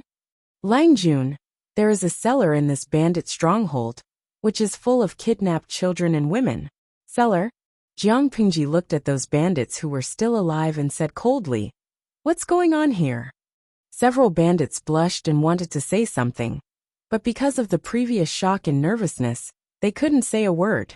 A clever one quickly kowtowed and said, "The women and children in the cellar have nothing to do with us. How could there be any law when they were bandits who robbed houses? They robbed everything they could, including money and people." A group of bandits, all male, naturally had physiological needs. When they saw a beautiful woman, they naturally had sexual desires. Jiang Pingji sneered and said, "Go and have a look. Watch these people closely. If anyone dares to struggle, kill him directly." Her words made those who wanted to beg for mercy stiffen, and they dared not make any noise. The air in the cellar was very turbid, and there was a lot of excrement in the corner. Smelling it made people feel like stomach acid was surging. There were 2 haggard women and 3 timid 7- or 8-year-old girls hiding in the cellar. The women's clothes were ragged, and the ragged material could only cover the important parts. The exposed skin was bruised, full of violence and ambiguity, which made people know at a glance that she had suffered a nightmare. The audience in the live streaming room was still immersed in the previous fear. Seeing such a miserable scene, they all sent bullet screens. Those bandits should die thousands of times. As for the 3 children, they were so thin that their bones could be seen. Their chins were very sharp, their cheeks were sunken, and their hair was dry and yellow, curled into clumps. No one knew how long they hadn't been washed. They were so thin that their eyes were especially big. Suka followed them and knew what had happened. He was suddenly speechless and didn't know what to say. It was not a peaceful era. It seemed to be flashy, but there were endless grievances and darkness behind it. The women and children locked in the cellar were just one of thousands of examples. "Bring these people back as well." Jiang Pingji's voice was very gentle, but those people were trembling at the same time, as if she was about to kill. Suka asked, "If I take them back, what should I do with them?"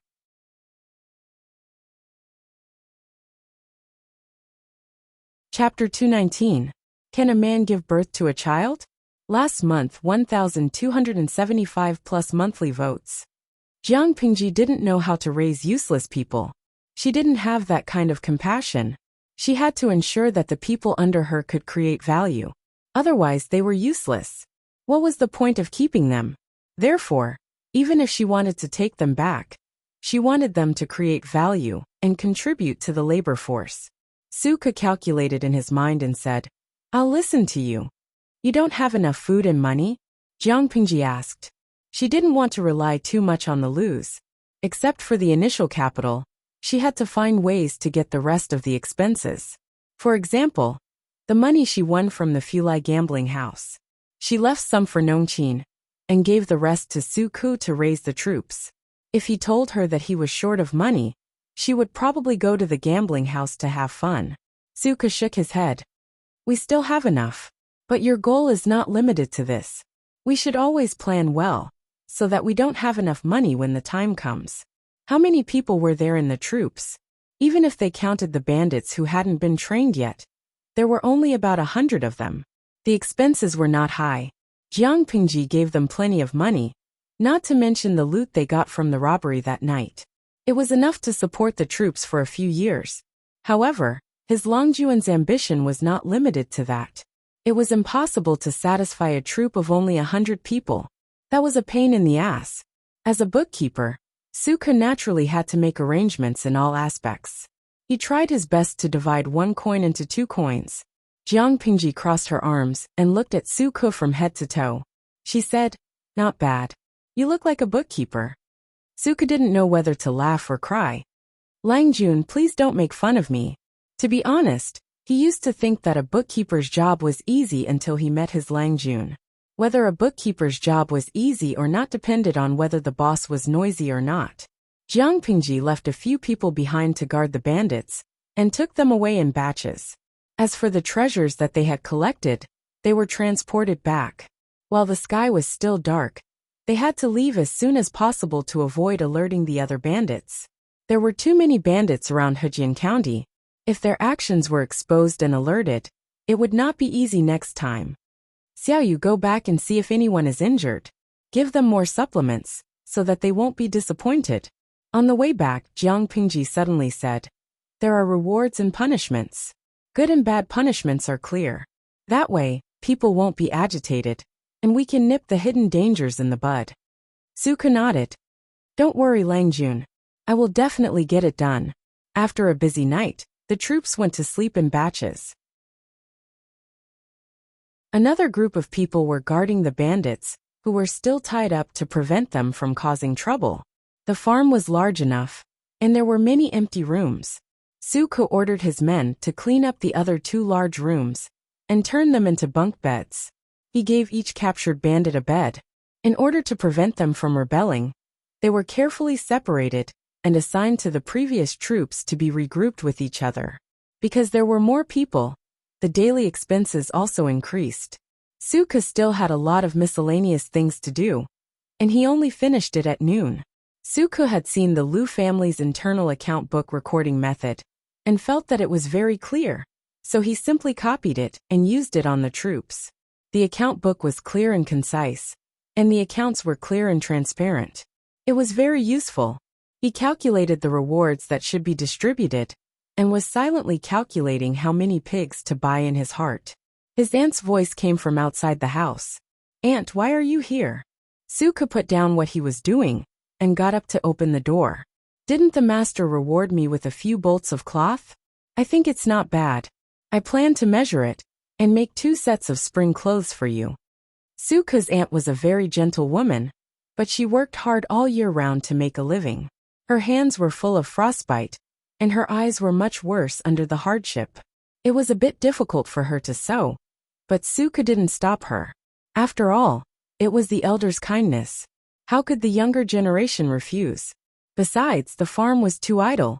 If she didn't find something for herself to do, she would be very bored every day. Suka welcomed her in. Why can you only do it for me? Aunt, you have to take care of yourself. Hey, Aunt, how old are you? Why are you dressed so well? You are working for the master, so you should dress decently. His aunt disagreed. You wear the same few sets of clothes. It shows how much the master mistreats you. Suka coughed awkwardly and said, Aunt Ka brought you here to take care of you when you are old. Don't do the hard work. Make new clothes that need to be made, and wear what needs to be worn. There is no need to save. Now that Langjun thinks highly of me, I will have a better life in the future. His aunt glanced at him and said, How can anyone live like you? Aunt, you don't have to save for me. In the future, I will buy a few maidservants to serve you. I will treat you like the old madam. You are talking nonsense like you used to. Don't talk about buying maidservants to serve me. If you can bring a maidservant back to continue the Su family's lineage, I will have to worship my ancestors. His aunt put her hands together, and Suka didn't know whether to laugh or cry. This matter is not urgent. When I find someone I like, I will definitely tell Aunt, and let you talk to the matchmaker. Suka's aunt was an open-minded and optimistic woman. She didn't rush Suka when he said so. However, there were still some things that needed to be said to him. A family like ours is not picky. If there is someone suitable and considerate to you, you can marry her. Suka just smiled and didn't give a clear answer. His mind was not on this. He had to finish the things at hand first. At least he had a foundation to establish himself. Besides, his mother's mourning period was not over yet. It was too early to talk about marriage. System. Streamer Jiang Pingji's semi-interactive live broadcast of bandit suppression in the deep mountains, 1, has come to a perfect end. Dear viewers, are you satisfied with this? A. Satisfied, B. Average, C. Not satisfied. It was time to conclude the voting again. This time, satisfaction was within expectations. After all, not everyone in the live broadcast could accept her killing, and she didn't want to change her plan for the audience. She thought that it would be good enough if she could pass the satisfaction level. She didn't expect to get a silver treasure chest. When she heard the system message, she opened it directly and chose to draw a prize. It was another card. She clamped the card with 2 fingers and turned it over. There was a picture of a fat white baby curled up on the card. When she saw the small line of words at the bottom, her face was about to crack. Easy pregnancy pill. The young phoenix's voice is auspicious. Once chosen by the king, she will be doted on. However, no flower will bloom for 100 days. She will only sigh at the changing heart of her husband. If she has a baby by her side, she will definitely stand at the top of the harem and look at the flowers with a smile. Usage: take it before sex. Jiang Pingji chuckled. System: can you be any more F***king useless? The system was about to explode. Jiang Pingji: that's enough. I am the harem intrigue system. What else can I give you? Jiang Pingji clicked her tongue and took the card. Is there a system that allows men to have children? System: as a harem intrigue system, you don't even have the ability to have children. How dare you say you are not useless? System: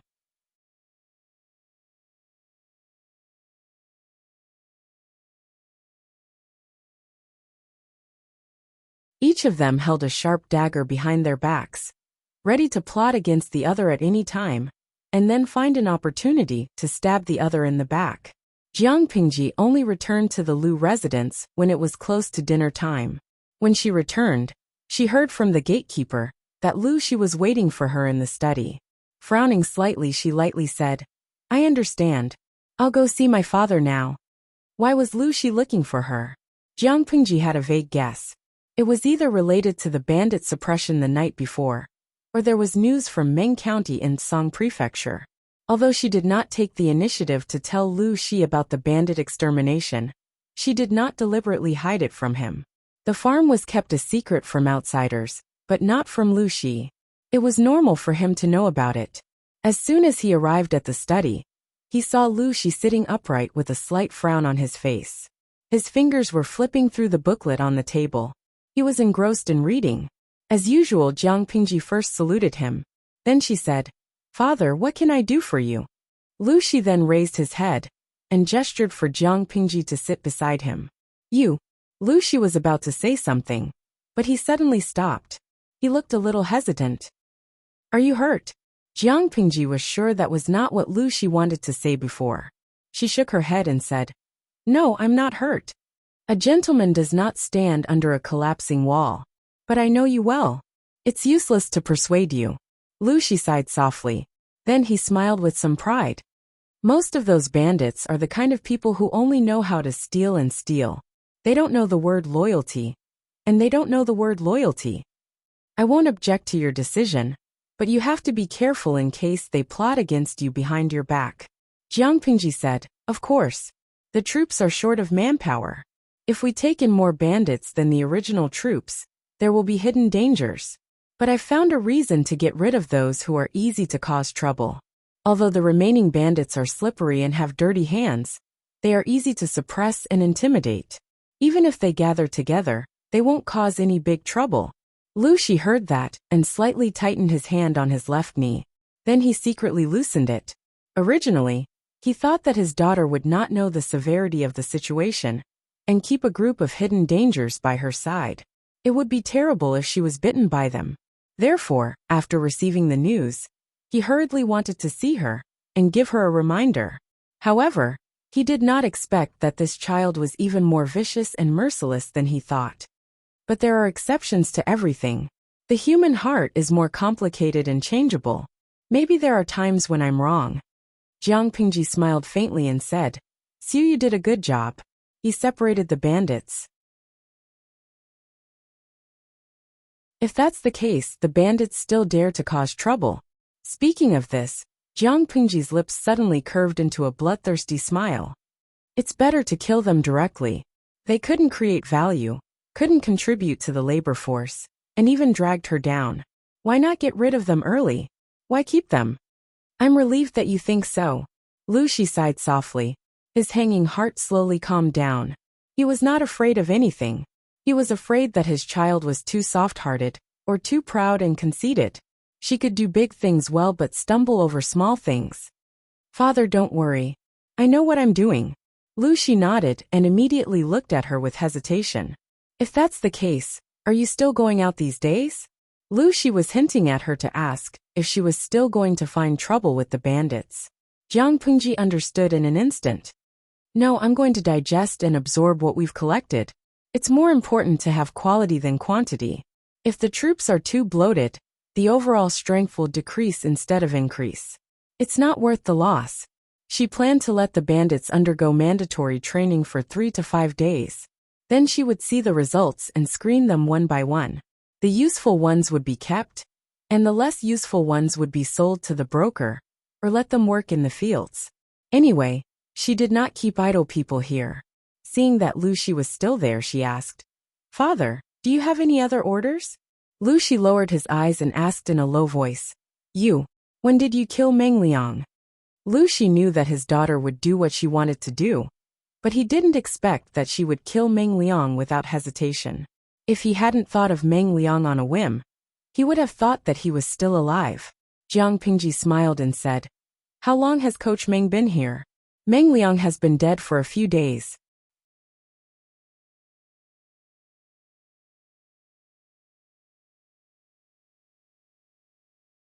Chapter 221. One of the only father. You don't know about this? Jiang Pengji thought that with Lu Shi's attention to her, nothing that happened around her could be hidden from his eyes. Lu Shi shook his head. Ever since Jiang Pengji asked Su Ku to convey her attitude, he had let his guard down. He did not expect that his daughter would send Meng Liang to the afterlife. Did she need to be so efficient? I am not omniscient and omnipotent. How can I know everything? Lu Shi felt a slight pain in his forehead, but he was already dead. What happened was done, and there was no turning back. He might as well think about what to do next. You used Meng Liang's life as a favor to Meng Hun. Based on your temperament, you must have gotten more benefits than that. Did you blackmail the Mengs? Blackmail? That was not a good way to put it. It was called asking for benefits openly. Jiang Pengji revealed a little of her plan. Lu Shi looked at her helplessly. Didn't I give you the list before? If you still need more, go to the accounts room and get more. Lu Shi said with some forbearance. You are the only child in the family. These are all yours. Why do you have to be so calculative with me? To put it nicely, his daughter had her own abilities. To put it bluntly, she was estranged from him. That was not what Lu Shi wanted. Jiang Pengji was silent for a while. If it were in the past, she would not have bothered to explain. But now, she felt that it was not a good idea to do so. Father, you misunderstood me. It's not that I am calculative with you. I just don't want to be involved with the aristocratic families. Jiang Pengji hesitated for a while. Lu Shi looked at her in shock. She said, Starting from scratch, it will be easy to distinguish in the future. Whether it was Su Ku Meng Hun or Qiguan Rang, all three of them had one thing in common. They had low social status. It wasn't that she couldn't attract people of high status. In fact, as long as she put up the banner of Lu Shi's son, she could also attract people of a certain status with Lu Shi's halo. As the son, she could also attract people of a certain status. Why didn't she do that? Because she did not want to.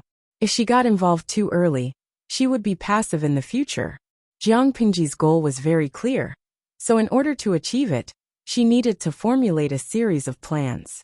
Considering the current social climate, she decisively gave up the more convenient path of relying on her father. The benefits in the early stages were indeed great, but what about the middle and later stages? She wanted to nurture her own team and talents, not those who were only thinking about clan bloodlines. Don't be fooled by how those aristocratic families boasted about their family name and bloodline, and how they preached their loyalty. In fact, for the benefit of the clan and for their own benefit, under special circumstances, they were willing to give up their backbone, reservedness, and righteousness. Are they like a piece of poison wrapped in sugar? Medicine. At first it tasted sweet and greasy, but when the sugar coating was finished, only poison was left. It looked tempting, but it was extremely delicious. The path she was going to take would inevitably touch upon the most fatal interest of the aristocratic families: education. Why were aristocratic families called aristocratic families? This was because they had money in their hands and food in their granaries. They monopolized education, and made studying a privilege for a minority of people. They also indirectly monopolized the imperial court.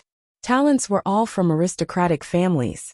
1 generation, 2 generation, 3 generation.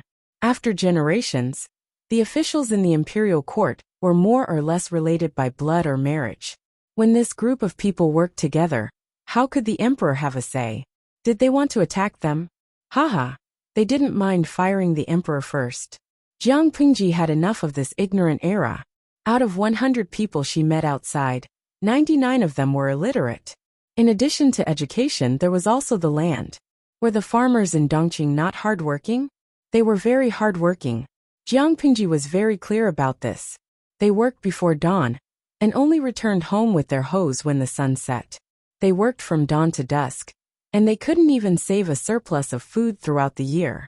If they were unfortunate enough to encounter a natural disaster, they couldn't eat a full meal throughout the year. Perhaps a large number of people would starve to death. Starving people everywhere. Was this just a word? This was a living hell on earth. But why were they so hardworking, but still unable to eat enough and wear warm clothes? Was the land too barren, or was the tax exploitation too vicious? Although Jiang Pingji was criticized by the system for not going out much, in fact, she was trying her best to understand this era from books and understand their lives through chatting with the farmers.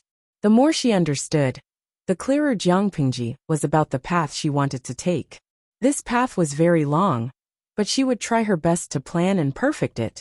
Obviously, in the path she planned, the aristocratic families were not allowed to interfere in the beginning. If they were, the development in the middle and later stages would be more restrained. She wanted to promote education, so that all children could study, regardless of their status. Would the aristocratic families be willing?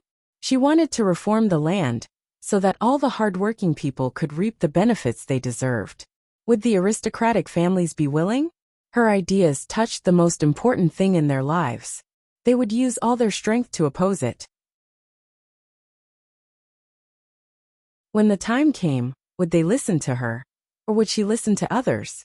As a son of an aristocratic family, Jiang Pingji's ideas were simply unorthodox. She was a living freak. Why? Lu Shi held back for a long time before he asked these few words with trembling lips. Jiang Pingji asked calmly, "Father, do you think there is a difference between being the only one and being one?" She was very clear that because of her cheap mother's influence and spoilers, Lu Shi had long been mentally prepared for this reality. In terms of stirring up trouble, Lu Shi fully supported her, and supported her to take that path. Therefore, she wanted to have a frank talk with the other party. The only one. Lu Shi was smart and instantly understood what she meant. What was the only one? There was only one since ancient times. What was one? One among all the living things. The meaning of Jiang Pingji's words was very clear. She wanted to step on the aristocratic families, promote education, reform the land, and enlighten the people. To the small group of people in the aristocratic families, she was indeed hateful. But to all the living things and people in the future, she might be the only one to reach this step since ancient times. Those who came later would not be able to catch up. Jiang Pingji smiled suddenly and said confidently, "If father thinks that I am disobedient and unfilial, it is still not too late." She was still young. If Lu Shi wanted to deal with her, there was nothing she could do, right? Of course, if Lu Shi wanted to keep her, he had to have the ability to do so. Lu Shi choked. The shock in his heart turned into helplessness. "You know that I won't hurt you. If not for the fact that you have a strong backing, why would you say this to me?" Because she was sure of it, she dared to talk to him frankly. "To your father, there is nothing more important than your mother, you, and your 2 elder brothers. Besides, even if the aristocratic families were weakened, as the future royal family, who would treat the Lu family unfairly? Lu Shi was a smart person."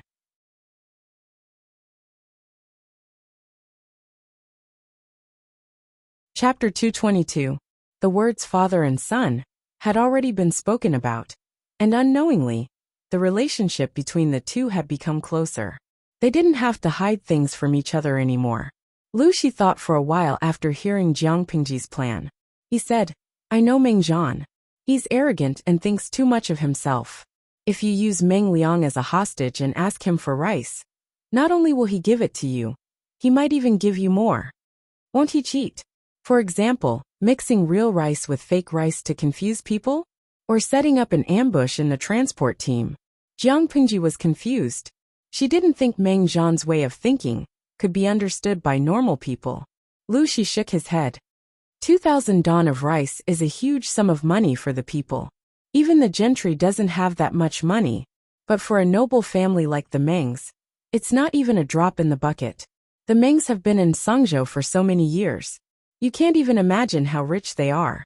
Seeing Jiang Pingji was deep in thought, Lu Shi took the opportunity to say, Songzhou has a lot of land and a lot of people. Not to mention the Mengs during the Xia dynasty. The Mengs have been in Songzhou for decades after Dongqing was established. Every year, they stole enough money and rice to support 100,000 troops.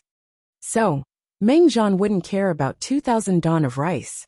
According to Lu Shi's understanding of him, he might even generously add another 1,000 dawn of rice. That would be a total of 3,000 dawn. You kidnapped Meng Liang under Meng Hun's name. It's almost impossible for Meng Zhan to do anything to the rice. Maybe he'll even send you new rice. Lu Shi snorted. Meng Zhan wasn't a good person when it came to personal matters, but he was not to be underestimated when it came to official matters.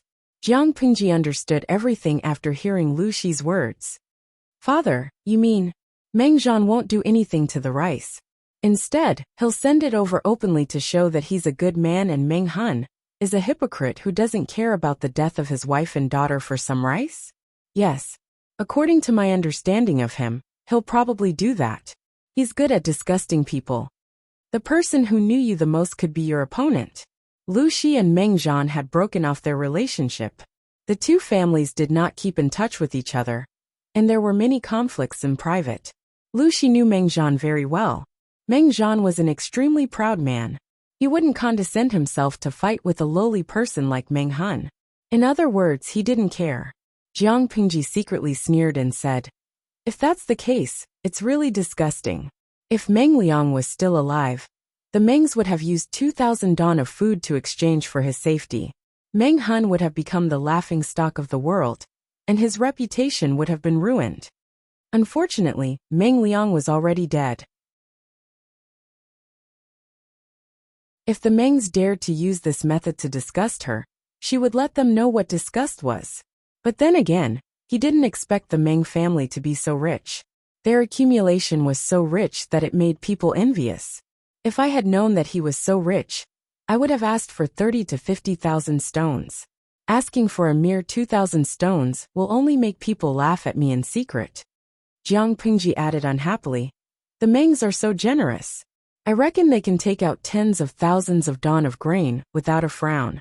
Lu Shi almost choked on his own saliva. Was his daughter a bandit in her past life? 2,000 dawn should be enough. I'm afraid you can't afford more. Lu Shi said, don't treat the Mengs like a sucker. They won't care about such a small profit. But if they ask for too much, I'm afraid they'll really get angry. How could 2,000 dawn and 20,000 dawn be the same? In Lu Shi's opinion, a newborn calf is not afraid of a tiger. It was a perfect saying for his daughter, who would cause trouble for the Mengs.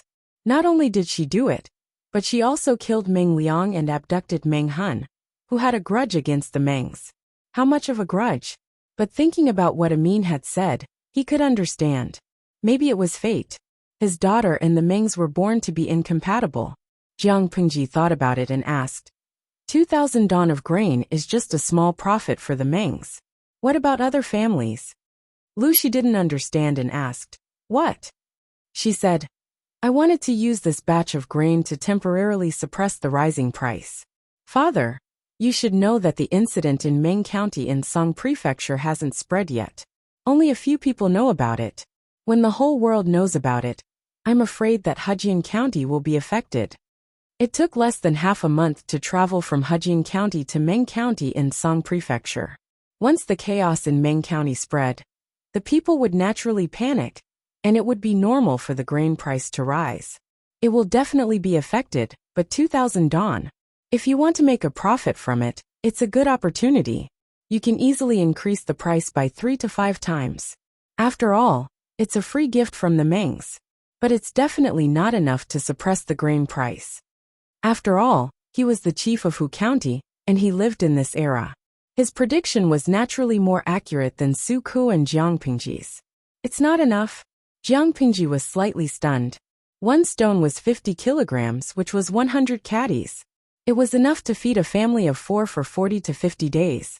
That was still considered enough to fill their stomachs. Many people lived frugally and matched their grains with other foods to last for a longer time. Hujin County wasn't big. Excluding the gentry, there were only about 20 to 30,000 people. Most of the people had leftover grain from the previous year. How could it not be enough? Lu Shi thought for a while and knew where Jiang Pingji's calculation was wrong. Most people follow blindly. To put it bluntly, they believe whatever they hear. Lu Shi explained to her in detail. The reason why I said 2,000 dong is not enough is that the rich families with extra money might buy a year's worth of grain at one time, or even longer. But your calculation is based on 1 or 2 months' worth of grain per person. If you calculate carefully, 2,000 dong is indeed enough.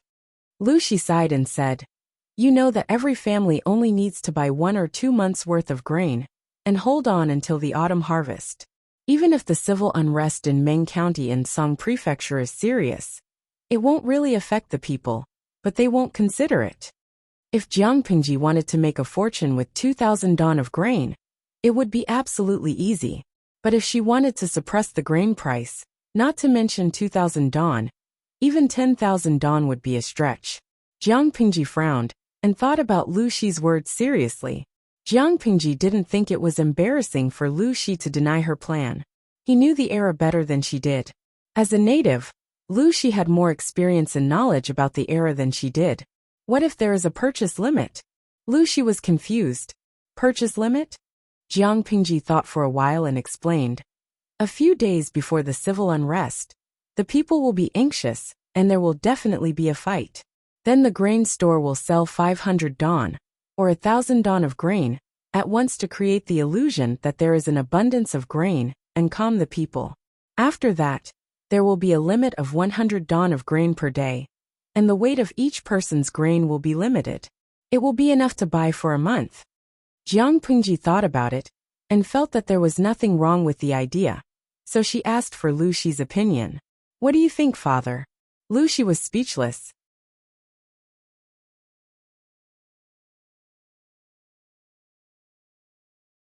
Chapter 223. 2,000 dong of grain had the same effect as 20,000 dong. What else could he say? Lu Shi asked. Daily purchase limit. That's not bad. But what if some people buy the grain repeatedly for several days in a row? Jiang Pingji's aim was to suppress the grain price. That meant that when the prices of other grain stores skyrocketed, she would sell the grain at the same price as usual, or at a slightly higher price than usual. The people would naturally choose to buy from her. Most of the commoners lived a frugal life. If they could be cheap, they would. They would not be extravagant. They were not going to starve to death. It was just delaying the purchase of cheaper grain for a few days. Of course, they were willing to wait. Jiang Pingji smiled and said, as long as we secretly spread the word that the grain store is working for the people's welfare. That's why we insist on only raising the price a little when the grain price of other grain skyrocketed. Under the premise of the daily purchase limit, if some people buy too much grain for several days in a row, the other people will definitely not be able to buy the grain. That way, the people will understand the grain store's painstaking efforts, and the pressure will be less. Lu Shi was stunned by what he heard. He thought that his daughter was inexperienced and didn't understand the world. That was why she came up with the idea of suppressing the grain price with 2,000 dong of grain. Looking at her now, she was indeed inexperienced, but she had a sharp mind. He only needed to point out a flaw, and she was able to correct it. Not to mention anything else, just this flexibility was enough to make him feel ashamed and admirable. If she followed her plan, the grain store would probably sell a few thousand dong of grain and win the hearts of the people in Hujin County. She would earn enough money and fame at the same time. Due to the public opinion, the other grain stores would not be able to increase the price even if they wanted to. As long as they could delay until the autumn harvest, the grain price would naturally decrease, and the people would not have to worry about food shortage. But if that's the case, the profit will be less than expected. Jiang Pingji shook her head with pity. She originally wanted to sell 2,000 don of grain for 10,000 don to trick the gentry families in Hejian County. It seemed that she had to give up that tempting idea. She had too little grain in her hands. It was not enough to play such a big game. If Lu Shi knew what she was thinking, he would not be able to help but roll his eyes. Her current plan was enough to make people hate her. If she still wanted to trick the gentry families in Hejian County, she would not want to live in Hejian County.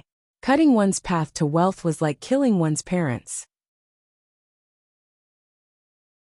The landowning households could have used this opportunity to clear out the stockpiled grain in their granaries and earn their fill to their heart's content. Because of Jiang Pingji's interference, the market share of grain prices in Hejian County for the next month would be taken away by her. She could not be so shameless. Lu Shi did not know whether to laugh or cry, but he had more confidence in Jiang Pingji. Those who were truly capable, no matter how they started, even if they had a bad hand, would still be able to reach unimaginable heights. There was no doubt that the daughter before him was such a person. Lu Shi smiled faintly and said, "It's good that we can earn it. After all, it's a gift from the Mengs. Shihu 10 don of grain Lu Meng. Daf of Lu 2 don of 6 Lu don of Lu, she said. As the saying goes, a pillow comes when you doze off. If the Mengs were really kind enough to send an extra 1,000 don of grain, it would be great. 2. Father and 6 daf Lu 2 D2 Lu 2. Shi Lu don Wu 6 dang Wu. The father and son tacitly ignored the expressions on the faces of the Mengs when they brought the food and Meng Liang's body away. That kind of scene would definitely be very beautiful. They wanted to use their generosity to humiliate others, but reality slapped them hard in the face. Meng Han was a hypocrite? He wasn't. He had guts and brains. He cheated the Mengs of a few thousand don of grain, and he even dared to wield a butcher's knife against their baby to avenge his wife and daughter. The Mengs wanted to trample on Meng Han's dignity, but Jiang Pingji did the same. The development of the troops was very smooth. Jiang Pingji had removed the troublemakers early on. The remaining people, with the cooperation of Meng Han and Su Ku, naturally could not cause any trouble. Instead, they were assimilated into the life of the troops and gradually accepted the status quo. What was so good about being a bandit? Even the bandits themselves thought the same. The people of the world looked down on thieves like chickens and thieves like dogs. Who would want to be a bandit that was despised by others if they could eat their fill, wear their clothes, and live a decent life? Looking at the money the others received, the bandits secretly laughed at them. What could they do with such a small amount of money? It would be gone after a few meals in the tavern. How long could they keep it? But when they learned that every member of the troops was given seasonal clothes every season, food and accommodation were taken care of by the head family, and the monthly money was freely used, and there were occasional rewards. The only downside was that the training was hard, but it was much better than working in the fields. It was better than bandits like them, who had unstable businesses and lives. So they were tempted, jealous, and angry. This was because they discovered that the rewards were all taken from their stockade. Although they were bandits who robbed houses, their savings were almost zero. The real wealth was with the heads of the families. Bah! I earn my hard-earned money with a knife. But in the end, all the money goes into the pockets of the heads of the families. It's the same as working for the family. These people work for the family and get their own money, while we can only watch others. What the hell is this? It was the same as working for the family. Their work was illegal, while the others were legal. Naturally, the treatment was different. Then what do you want? Do you really want to work for this family? Several bandits secretly gathered together and discussed in low voices. Their faces were full of struggle. After a long time, the first bandit to complain said, "I'm afraid of starving. As long as I can eat my fill, save some money, marry a wife, and give birth to 2 fat boys, it doesn't matter who I work for. I can only watch those heads enjoy themselves all year round. I've risked my life and done so many things against my conscience, But I haven't even seen a sow. His position had begun to waver. And the others who were originally not firm also began to waver. I'm also afraid of starving. The family of the head of the family is really nice. They have white steamed buns for every meal. And sometimes they even have scallion pancakes. What if we don't agree? Didn't they say they would sell us to human traffickers? One of them said timidly. We all know what kind of people those human traffickers are. It's better to work hard and try to be chosen by the head family. Right, what was so good about being a bandit?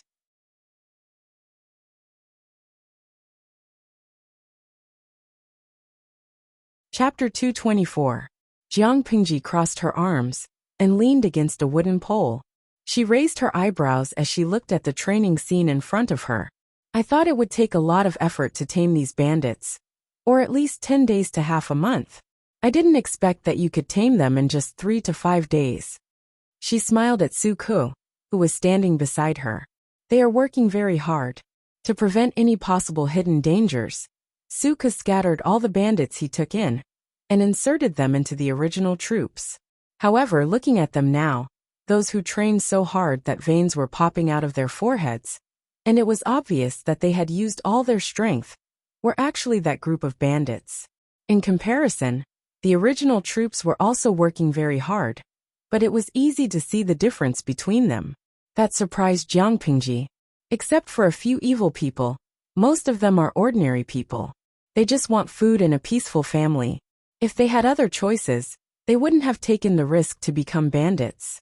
I only showed them the benefits of being part of the troops. I didn't need to do much else to make them want to stay. In order to stay, they will try their best to show off their abilities. To put it bluntly, whoever gave them milk was their mother. They were willing to follow and work for whoever could give them a good life. Su Ku didn't need to say much. He only needed to let the original troops reveal a little about their current treatment. When it came to these bandits, no amount of flowery words could compare to the benefits they could get. Jiang Pingji calculated the time in her mind and said, in a few days, the food from Meng County will be delivered here. We should also prepare in advance. Let's first arrange people to guard the border of Hejian County and Meng County. Let's find out the details of the food team. Su Ku heard her mention this and frowned worriedly. He asked, if they deliver the food, how will we take it? The Lus can't get involved in this matter to avoid being suspected by the Mengs. But if we let Coach Meng lead the people there in person, I'm afraid that the food team might be deceptive and suddenly attack. If that's the case, won't it put Coach Meng in danger? Jiang Pingji laughed and said, when did I say that I would personally send people to take the food away? In fact, Jiang Pingji had no intention of showing her face. The more flaws she revealed, the easier it would be for others to use against her. So, Langjun, what do you mean? Su Ku's eyes flashed as if he had thought of something. Bamboo pieces. At some point, she was holding a slender piece of bamboo between her fingers. It seemed to have been removed from an old bamboo slip. We only need to write down what we need to do at each step, and let them carry it out themselves. First, order them to put the food in the designated place, then use the bamboo pieces to lure them to another place, lure the tiger away from the mountain, and then move the food away. Su Ming looked hesitant. But 2,000 don of food isn't a small amount. Even if we send everyone in the army, we might not be able to move all the food in a short period of time. If the Ming family returns to the future and catches us unprepared, what should we do? Jiang Pingji smiled and said mysteriously, I have my own plan. Just wait and see. Su Ku. He suddenly felt an indescribable pain in the ass. It seemed like he was the brains of the other party, right? It felt like the roles were completely reversed. A few days later, the weather was getting warmer and warmer. Most people had already put on light spring clothes. The good-looking Langjuns wore flower hairpins and powder, long robes with wide sleeves. When they stood in the wind, they looked like they had ascended to immortality. Jiang Pingji couldn't stand the trend. She still wore no makeup, and her clothes were plain and clean. At first glance, she seemed to come from an ordinary family. But if one looked closely at the material of her clothes, one would know that her family wasn't simple. Jiang Pingji sat in a tea house at the closest station to Hejian County. She asked the owner of the tea house to bring her a big pot of tea. Lanting, the taste of this tea. It must be hard for you to eat it.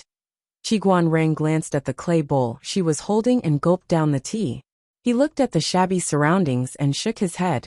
Jiang Pingji secretly rolled her eyes. Nothing will happen to me if I drink it. Why can't I drink it? Compared to the delicate tea she usually drank, the big pot of tea was rough and simple. There was a slightly astringent taste in her mouth. But the tea house next to the station was for travelers to quench their thirst. You could drink it for 1 coin, so you could not expect the taste to be good. Qi Guanrang looked at Jiang Pingji's image again and again. He found it funny. At that moment, even if the person in front of him took the initiative to say that she was the Langjun of the Lu family in Hu County, no one would believe her. Jiang Pingji was not dressed in her usual refined attire. She was dressed in a dark, coarse brown robe with 2 patches on her shoulders. Her long hair was tied up high, and the hair tie was made from rice stalks. Her skin was a little darker than usual, except for her delicate face and bright eyes. She looked like a farmer's boy. If she had not come to find him in the Lu family's carriage, Qi Guanrang would not have recognized her. It's easy to go from frugality to extravagance, but difficult to go from extravagance to frugality. But it doesn't seem to make a difference to you. Jiang Pingji smiled and raised her eyebrows at him. She said, "Am I that delicate?" Qi Guanrang coughed. Jiang Pingji said she was not a delicate person, but she said he was. He decisively changed the topic. He covered his eyes with one hand and looked into the distance. "You said you wanted me to watch a good show. Where is it?" As soon as he finished speaking, there seemed to be smoke rising in the distance. Qi Guanrang's nerves tightened. He instantly understood Jiang Pingji's intention. That sucker really sent something over? Since there were others in the tea house, Qi Guanrang did not say it too clearly. He used a term that both of them could understand. Jiang Pingji looked in the direction Qi Guanrang was looking at. She smiled. "Do you dare to bet with me on whether this is a big fish or a small one?" Qi Guanrang asked her. "What is a big fish and what is a small fish?" "More than 2,000 is a big fish, and less than 2,000 is a small fish. How about that?" Qi Guanrang hurriedly waved the feather fan in his hand and said, "I won't bet with you. I will definitely lose." Jiang Pingji had dragged him over to watch the show. She must have known the details of the grain team. If he were to bet with her on the amount of grain in the team, wouldn't he be asking for trouble? Whether it was big or small, the person in front of him would not lose. What was the point of betting? Boring.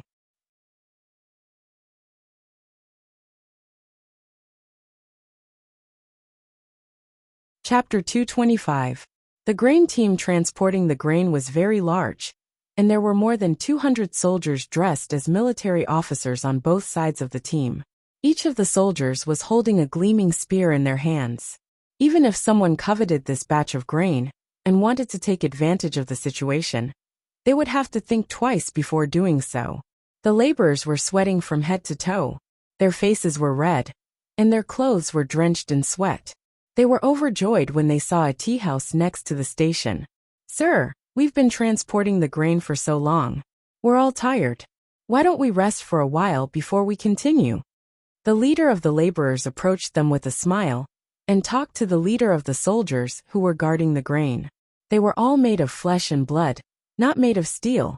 After transporting so much food from Meng County to here, the cooks were physically and mentally exhausted. However, the soldiers on horseback were blind and could not see. Anyone who was slow would be whipped. Luckily, Hejian County was right in front of them. It would only take them half a day to get there. Otherwise, someone would die of exhaustion if they continued like this. The leader of the soldiers was the one who had been spared by Jiang Pingji on purpose. He was eager to make up for his mistake by performing meritorious deeds. After receiving the task of escorting the grain, he had been constantly squeezing the laborers' energy and urging them to travel day and night, hoping to rescue Meng Liang as soon as possible. As the days passed, he felt more and more uneasy. He kept feeling that something bad might happen if he delayed any longer. Coupled with his eagerness to perform meritorious deeds, He naturally did not notice the fatigue on the laborers' faces. Even if he did, he wouldn't care. They were just a few laborers. How could they compare to the second Lang Jun of the Mengs? If something happened to Meng Liang because they were too slow, who would take the blame? However, now that they were only half a day away from Hejian County, the anxiety in his heart had eased a lot. In addition, he also felt a little tired. So he simply followed the leader's words and waved his hand to let the whole team rest for an hour. After receiving permission, the cook leader felt as if he had been pardoned. He hurriedly shouted to the cook at the back of the team, "Hurry up! The tea house is right in front. Let's go there to rest and have a cup of tea." When everyone heard this, they were instantly motivated. The long-grain team was like a wriggling worm, slowly approaching the tea house. This tea house often received caravans traveling from the south to the north, so it had seen big scenes before. The lady boss hurriedly put on a smile and greeted a few soldiers who had entered the tea house. The rest of the soldiers found a random place to sit outside. Jiang Pingji saw that the proprietress was running around in circles. Qiguan Rang looked as if he had seen a ghost. Jiang Pingji stood up with a kind and honest smile on her face. "Lady boss, why don't I help you?" "Hey, I was in too much of a hurry and forgot to bring my copper coins." The lady boss looked at her from head to toe and smiled warmly. "It just so happens that we're very busy here. Go and serve a few bowls of tea to the soldiers outside. Do it well. If you're clumsy, you'll have to pay double the compensation." Jiang Pingji smiled and said, "Don't worry about that. I work in the fields every day at home. My hands and feet are nimble." If it had been someone slightly more mean, they would have probably punished her. Why did she come here when she could not even afford a copper coin's worth of tea? However, Jiang Pingji could tell that although the proprietress had a mean face, she had a sharp tongue and a soft heart. She was very warm and considerate. Sometimes, when travelers did not have money to pay for tea, she would generously waive it. When it was cold, she would even make ginger soup to ward off the cold. Qiguan Rang was stunned. He watched Jiang Pingji walk out of the tea house with a big bowl of tea. She easily blended into the grain team and secretly observed the goods in the cart under the pretext of serving tea. Her face was filled with a warm smile. It was as if she had changed into a different person. Was this the same Lu Shi, the son of the Lu County chief that he knew? Would anyone believe that he was a wild boy from a peasant family? Qiguan Rang was greatly impressed. On the other side, Jiang Pingji had gained a lot. Using the opportunity of serving big bowls of tea, she seemed to be complaining and chatting, but she slowly got important information from the cooks. Of course, the cooks who leaked the information didn't realize it. After all, they were accompanied by the soldiers who escorted the grain. "Hey, you're just a wild boy. Why are you so curious?" A soldier raised his head and gulped down a bowl of tea. He still felt thirsty and asked Jiang Pingji to bring him another bowl. "Bring me another bowl. I'm dying of thirst." Another soldier smiled and said, "He hasn't seen much of the world. It's not a big deal for him to ask a few questions out of curiosity." Anyway, he did not ask any important questions so he could answer them. Jiang Pingji readily agreed. "2 bowls of tea. Please wait for a moment." Qiguan Rang looked at Jiang Pingji's nimble figure as she busied herself everywhere. If he didn't know that she had an ulterior motive, he might have misunderstood. However, for a noble son of an aristocratic family to go this far in order to obtain information, he had to give it his all. He laughed involuntarily. After an hour, Jiang Pingji, who had not stopped for a moment, finally had the chance to sit down. The grain team had set off again. Why do you have to do this?" Qiguan Rang did not know whether to laugh or cry. If I didn't do this, it would be hard to get close to them. Jiang Pingji had been busy for a long time, so her mouth was dry. After drinking a bowl of tea, she felt refreshed. She whispered to Qiguan Rang, "There's no problem with the grain team. It's not 2,000 dong. It's more than 3,000 dong. The Mengs are really generous. I just don't know if they'll still be smiling in 2 days." Qiguan Rang raised his eyebrows and said in surprise, "I only saw you bustling about and trying to get information from people. You didn't even get close to the grain wagons that were being guarded by the soldiers. How did you know that there was no problem with the grain? You even knew the specific amount, Jiang Pingji said. That's easy. Look at the weight of the wheels. The weight of the same bag of grains and sand is different.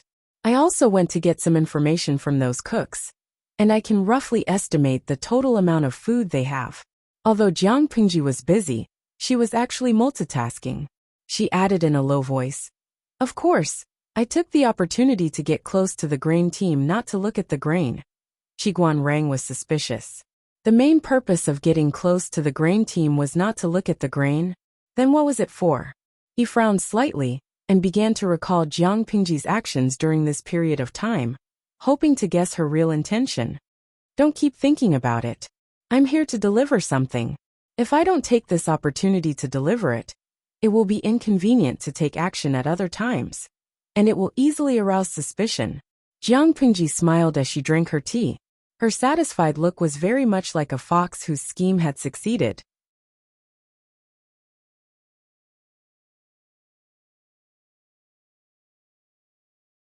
Chapter 226.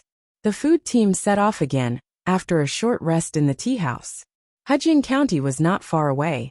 They just needed to hold on for another half a day, and they would be able to get rid of the heavy task. Many cooks had the same thought, as if their limbs were full of energy again. Finally, they arrived at the gate of Hejin County before sunset. Because of the long queue, the head of the entourage couldn't rush in like before. He had to be patient and wait for his turn. Just then, a clever-looking cook trotted to him and asked, "Sir, will we be done as long as we deliver the food into the city?" The head of the entourage rolled his eyes and said angrily, "Who told you that? Just wait for the order. Don't mind what you don't have to do." If the cook asked him, who would he ask? The food team was huge and attracted a lot of attention along the way. Meng Hun should have known that they were coming. However, he still didn't know what the thief wanted to do, where, when, and how he would take over the food. The only thing he could do now was to wait patiently for the thief to send his men and hand over the food. As he was thinking, it was almost his turn. The head of the entourage couldn't help but frown as he looked at the towering city gate. Since the guards at the city gate were rotational, and the guards on duty today were not the same as the previous ones, they didn't recognize the head of the entourage as the culprit of the murder at the city gate. They only saw the food team, so they couldn't help but feel suspicious. A guard walked up and asked, "Where did you come from? What's in the cart?" He looked at the cooks and the soldiers who were escorting the food with his beady eyes. He was thinking about how to get something out of them. They had done this kind of thing many times.